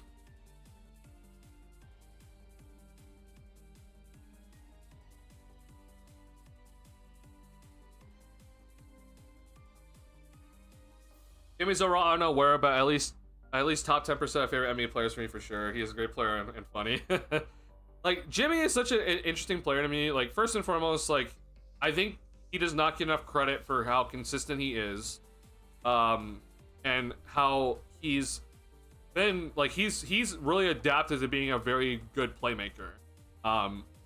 Like you can see his assist numbers, like when he like this year when he broke out, like it wasn't even that much, but like you see how much he's like gotten more of the basketball and found ways to like find guys and be that sort of playmaking guy. And it's been honestly really crucial for the Warriors even this season, even though he's, you know, 36 this year. His defense has always just been something that like his hands are some of the best I've ever seen on the perimeter. Finding times to strip guys, like, you know, I always remember him stripping LeBron, like he was like the LeBron guy. It just is so much fun to watch Jimmy when he's at his finest. I am very much aware that the Wade, you know, Butler Rondo season happened, and you know, like Butler was not a good teammate that season, and him and Wade created a major division in the locker room, and you know, that was a shit show of a year. I am fully aware of that, and I'm not going to defend Jimmy from that. There definitely needs to be, you know, he needs to be better than what we saw in those years. But minus that though, like, you know, I know the Philly situation happened, or sorry, the Minnesota situation happened, which I honestly think he's valid for that Minnesota situation. Like, I honestly think him getting on Wiggins and Towns' asses was like valid. You know, went to Philly. They almost went on a run there. It's very funny when you think about Jimmy's career. Like, you know, Chicago, Minnesota to Philly for a quick stop that people almost kind of forget out of their heads. Like, people almost forget, like, yeah, this didn't happen. And then, you know, Miami for a while, and then, you know, suddenly he's now playing with Steph Curry. So,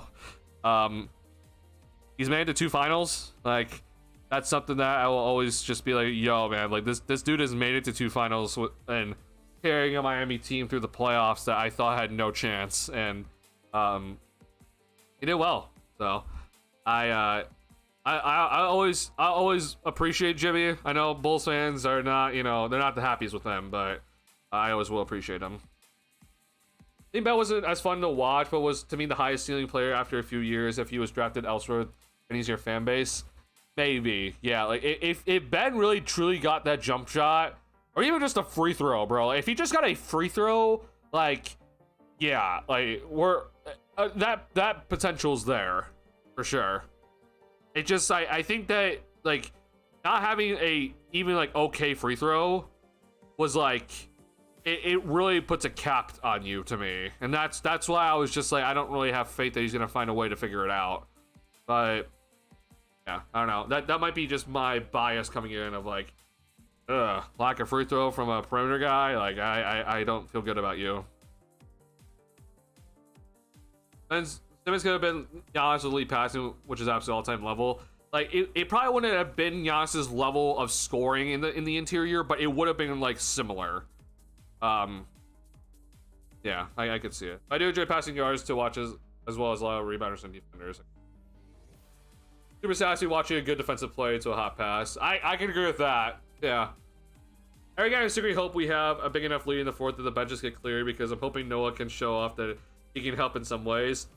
Yeah, I mean, bro, I am praying to God we'll see Noah at some point, but again, I'm just like, why is he here? Like, the Windy City Bulls, I think, play today, and I'm just like, why is Noah here?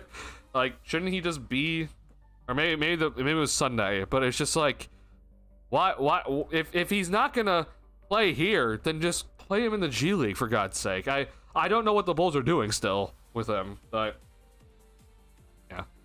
I understand we had guys out, like Trey Jones is out, Kobe's out tonight. Like, I get it, but maybe fits closer to that in some ways too, for sure. I'll put ahead of Simmons, maybe for could have been the greatest, but he with no effort contends as Shaq, but his pullback was his effort, not like injury/mental situation. I mean, Kobe Bryant said it to Shaq's face that like he believes Shaq could have been the greatest player ever. He just didn't take care of his body. And I agree. I think Shaq could have been the greatest player we've seen. It's just that Shaq just didn't want to take care of his body as he got older. I mean, the thing about it, like, the 7'1" dude, 300 pounds or whatever he came in, and as he came into the league, and it's just like, couldn't move as well as he did, is just ridiculous. And then, you know, we had like the great runs that he had in LA, but he just didn't take care of his body like here when he got to like 30, and you know, he was effective in Miami, don't get me wrong, but it just he could have been dominating for longer. And he was the most dominant player we've ever seen. Yeah, hey, I wish we saw longer Shaq dominating, but he had a hell of a career, obviously. A lot of NBA players I've seen on podcasts so on have said they thought Ben likely in any other city would try to shoot more threes. Yeah, maybe. Yeah, I guess there's the possibility, but I think with Ben, like, if Ben was just like in the not social media age, he probably would have flourished better. Because like, even if let's say you're going to play like in somewhere else that's not as big as Philly, like there's still a lot of pressure on you, man. The social media pressure is there, and so I just don't know, even if he like wasn't in Philly, like if he, I don't know, if he went to Oklahoma City, for example, like I don't know if he would have shot threes, but maybe there's less pressure. Yeah. Even saw Draymond talk a good amount about it. Yeah. We have a 6'10", 6'11" player. We drafted at number 11 that they refuse to even let touch the floor. I really don't understand what they're doing at all. What is the reason? Your guess is as good as mine, Tyler. Like, I was all for drafting him and just stashing him in the G League for the season. Like, I was totally fine with that. But we're not even doing that. He's with the team and he's not playing, and he's played one G League game so far to start the year. I'm lost. Yeah. The only lottery pick to have not seen floor time this season, which is ridiculous. Yeah, it's you either play him, or you sign him into the G League, and you know he's 18, so I get it. Like, if he has to be in the G League for a year, fine. He was very effective in his first G League game, and you know that shows that I think he can be pretty effective in the NBA currently. Not obviously that effective, but he can contribute. Yeah, I don't know. It's interesting for sure. Yeah. Warriors need Pat Bev, not gonna lie. Really? I think the Warriors need some size. They need to figure out the Kuminga situation, because like Kuminga's had a better year, but like it like the numbers haven't really translated that much, and the Warriors are kind of better with him off the floor. I don't know if they need Pat Bev. Like, I think Pat Bev is pretty much like officially retired, right? Or maybe I'm wrong about that, but I'm not going after Patrick Beverly personally. Philly's so toxic. Oh, I agree, Philly's toxic. But I'm just like, there's a lot of, I mean, if Philly's toxic, can you imagine him in New York? Like, If Ben went to New York, bro, like, oh god. And yeah, I'm aware that Philly is very toxic. But I think that fans, like, even on, like, you know, smaller market fans, like, I feel like they would still get pretty annoyed if he wasn't shooting threes. You know, wouldn't even shoot a layup in a playoff series in Game 7. Noah is super raw. I believe he's pretty raw, but I think he can find effectiveness on his team still. Oh, we need bigger defenders, and he's that immediately. So, I'd be willing to see him play, but we're not gonna see it. Really quickly, I didn't see Paul George's box score. I just want to see what he did. Paul George will always be one of my favorite players to ever have watched. It's unfortunate how his career has just kind of taken a major fall off recently, but he's a guy that I've always loved Paul George. I wish that we saw. I wish the injury never happened because I think he lost some athleticism from it, but he was still very good even post-injury. Sucks to see just where he's at right now in his career. He's just Father Time's hitting him, but I appreciate him a lot. All right, rest of the NBA. Raptors won. It's a close game though. LaMelo, Brandon Ingram. Ingram had a dunk today. That was pretty cool. All right. This honestly, like, I mean, maybe this game was a bit of a shocker, but like, this I think is the biggest shocker of the games tonight. That's pretty cool by the Bulls. So good job. Giannis got injured, groin injury, so we'll see what happens with him. Hope he's all right. All right, y'all. So let's move on to talk about the Portland game. Okay, so first and foremost, if you're wondering, it is late. It's gonna be a late game. All right, so 9 p.m. Central Time. Woohoo! Late night. So if you decide to stay up and watch this game and then want to tune the post game, it's gonna be at 11:30 p.m. Central Time, our time. So luckily for me, I don't have anything planned for Thursday, I believe. So I'll be up with you guys if you're going to be here post game. But we will probably keep it pretty short, though. Even if it's like a great Bulls win, we're probably going to keep it short because of just how late it is. And we're going to be starting stream at like basically midnight. And I'm just like, yo, we're not going to be going that long. So, yeah, I personally think that we'll see how this game is going to go. But even if it's like a good Bulls win, we're not going to be staying too long. It's going to be late. With that being said, though, here is Portland, okay? This is, I think, definitely more of a 50-50 game, in my opinion, when it comes to these two teams. You know, I think, for example, the Utah game, like, the Bulls are favored. Tonight, I thought the Bulls were very massively unfavored. And then this is, like, kind of the 50-50 game. So, the Bulls could get the 2 wins, which was, like, probably the goal for the road trip here. And they have a really good chance of getting the 2 wins. However, with that being said, I do believe that this, you know, because it's on the road, it still is not a walk in the park. So, you know, I just want to see this Bulls team put up a good fight. Put up a good fight in this one. If you happen to lose a good fight, okay. But what I do not want to see, especially because of how you just played this Denver game, is that you come out and think, oh, we're better than this team, and you come out lollygagging, and you're not even giving any effort, and you're not taking this team seriously. Just because you just beat Denver does not mean that you get to think, oh, we're better than all these other teams now and can just go and try to defeat, you know, teams without turning it on. Okay, like you got to take these teams seriously, and that's what I just want to see in this game. If you happen to lose it, it's okay, but you gotta give good effort in this one. So limited turnovers. They have some guys that can definitely get some steals. Limited turnovers though, because their half-court offense has had some struggles recently. So don't give them any sort of like easy points to go after. I am also, this is probably gonna be my biggest fear with this game, is this. Portland has size. So I don't really know where they're at in terms of like offensive rebound percentages, but they are second in terms of offensive rebounds per game. Oh, sorry, I didn't mean to do that. I meant to go to advanced. And then in terms of offensive rebound percentages, they are behind the Houston Rockets. So this is going to be, to me, the biggest thing. It's like the Bulls have been pretty good in terms of defensive rebounding. Hence, they are second in the league in terms of defensive rebounds. But this is a very, very big team. So They're gonna be fighting for all these rebounds. Try to do your best to box guys out and limit the second chance opportunities. This is gonna be extremely important in this game. Second chance opportunities. The Portland Trailblazers are 4th.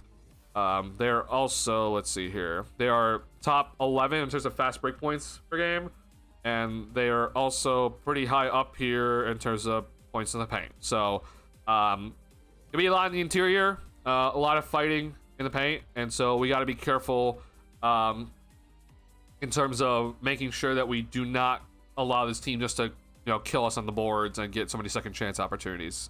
Again, they're having some half court issues right now with their offense, so don't give them extra chances. Close out the possession. Let's go down the other end and score. So we will see how this is gonna go, but I'm looking forward to it. I'm looking forward to seeing Kobe being back, and hopefully I'm gonna assume there's gonna be no setbacks, which we will see here, but I'm gonna assume that Kobe will be back for his second game of the season, so I'm gonna be excited to see how he plays, assuming he will be coming off the bench, which is totally fine. So looking forward to seeing that and seeing if the Bulls can maybe get 2 or 3 on this road trip, when it honestly, after that Utah game, I was like, yikes. I don't even know if we're gonna get 1. So good job by the Bulls tonight. I'm really proud of the bench and everyone playing that well off the bench. They deserve all the credit in the world, and the Stars should buy them dinner tonight. So hopefully they did that. With that being said, though, I want to say thank you guys so much for tuning into the stream. It was a good Bulls win today. Not the cleanest, definitely not the prettiest, but we did it, and the bench deserves a lot of credit. I live in LA. I'll be awake for the stream. Oh, perfect, awesome. You have no issues with this one, with this game's time. For us out here, it's gonna be much later. So, yeah, I'll be glad to have you in. He is Rob. He played overseas with grown men. Have you gone over or reviewed his 1G League game? What do you think? So yeah, Tyler, I don't remember which stream it was, but I did basically kind of talk about his G League performance and broke down some stuff.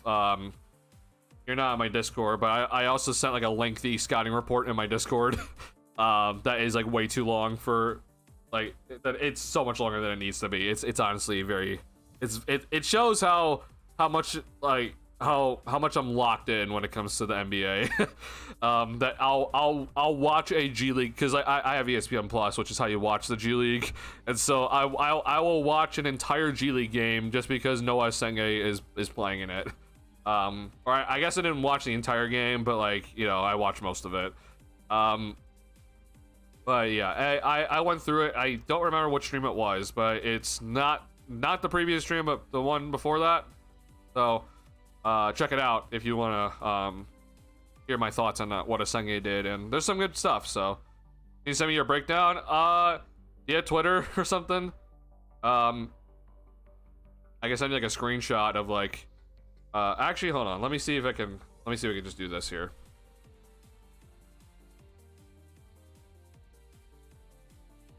Hold on.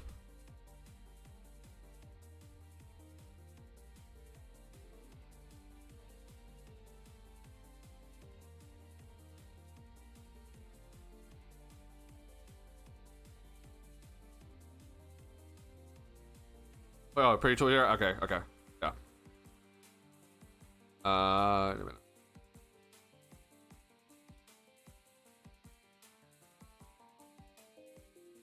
Alright, there's my Twitter. Yeah, I'll send you a screenshot of all my thoughts and everything. Have you seen any footage, by the way?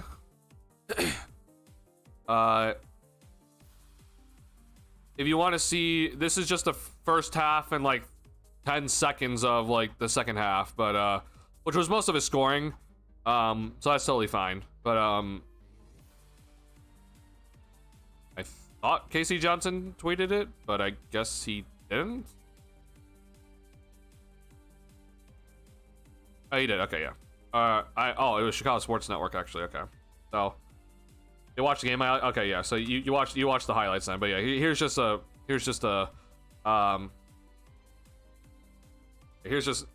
Sports Network tweeting out the highlights. So yeah, there's that.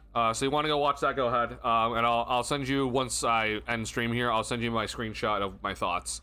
Yeah, I appreciate that. Message me, by the way. I have messages on. Go, don't be afraid to message me, or just if you want to just like at me a tweet or something like that. It's totally fine. Yeah. With that being said, though, I want to say thank you guys for all tuning into the stream. Makes sense. Blazers are a lengthy team of good defender depth. Yeah, they are.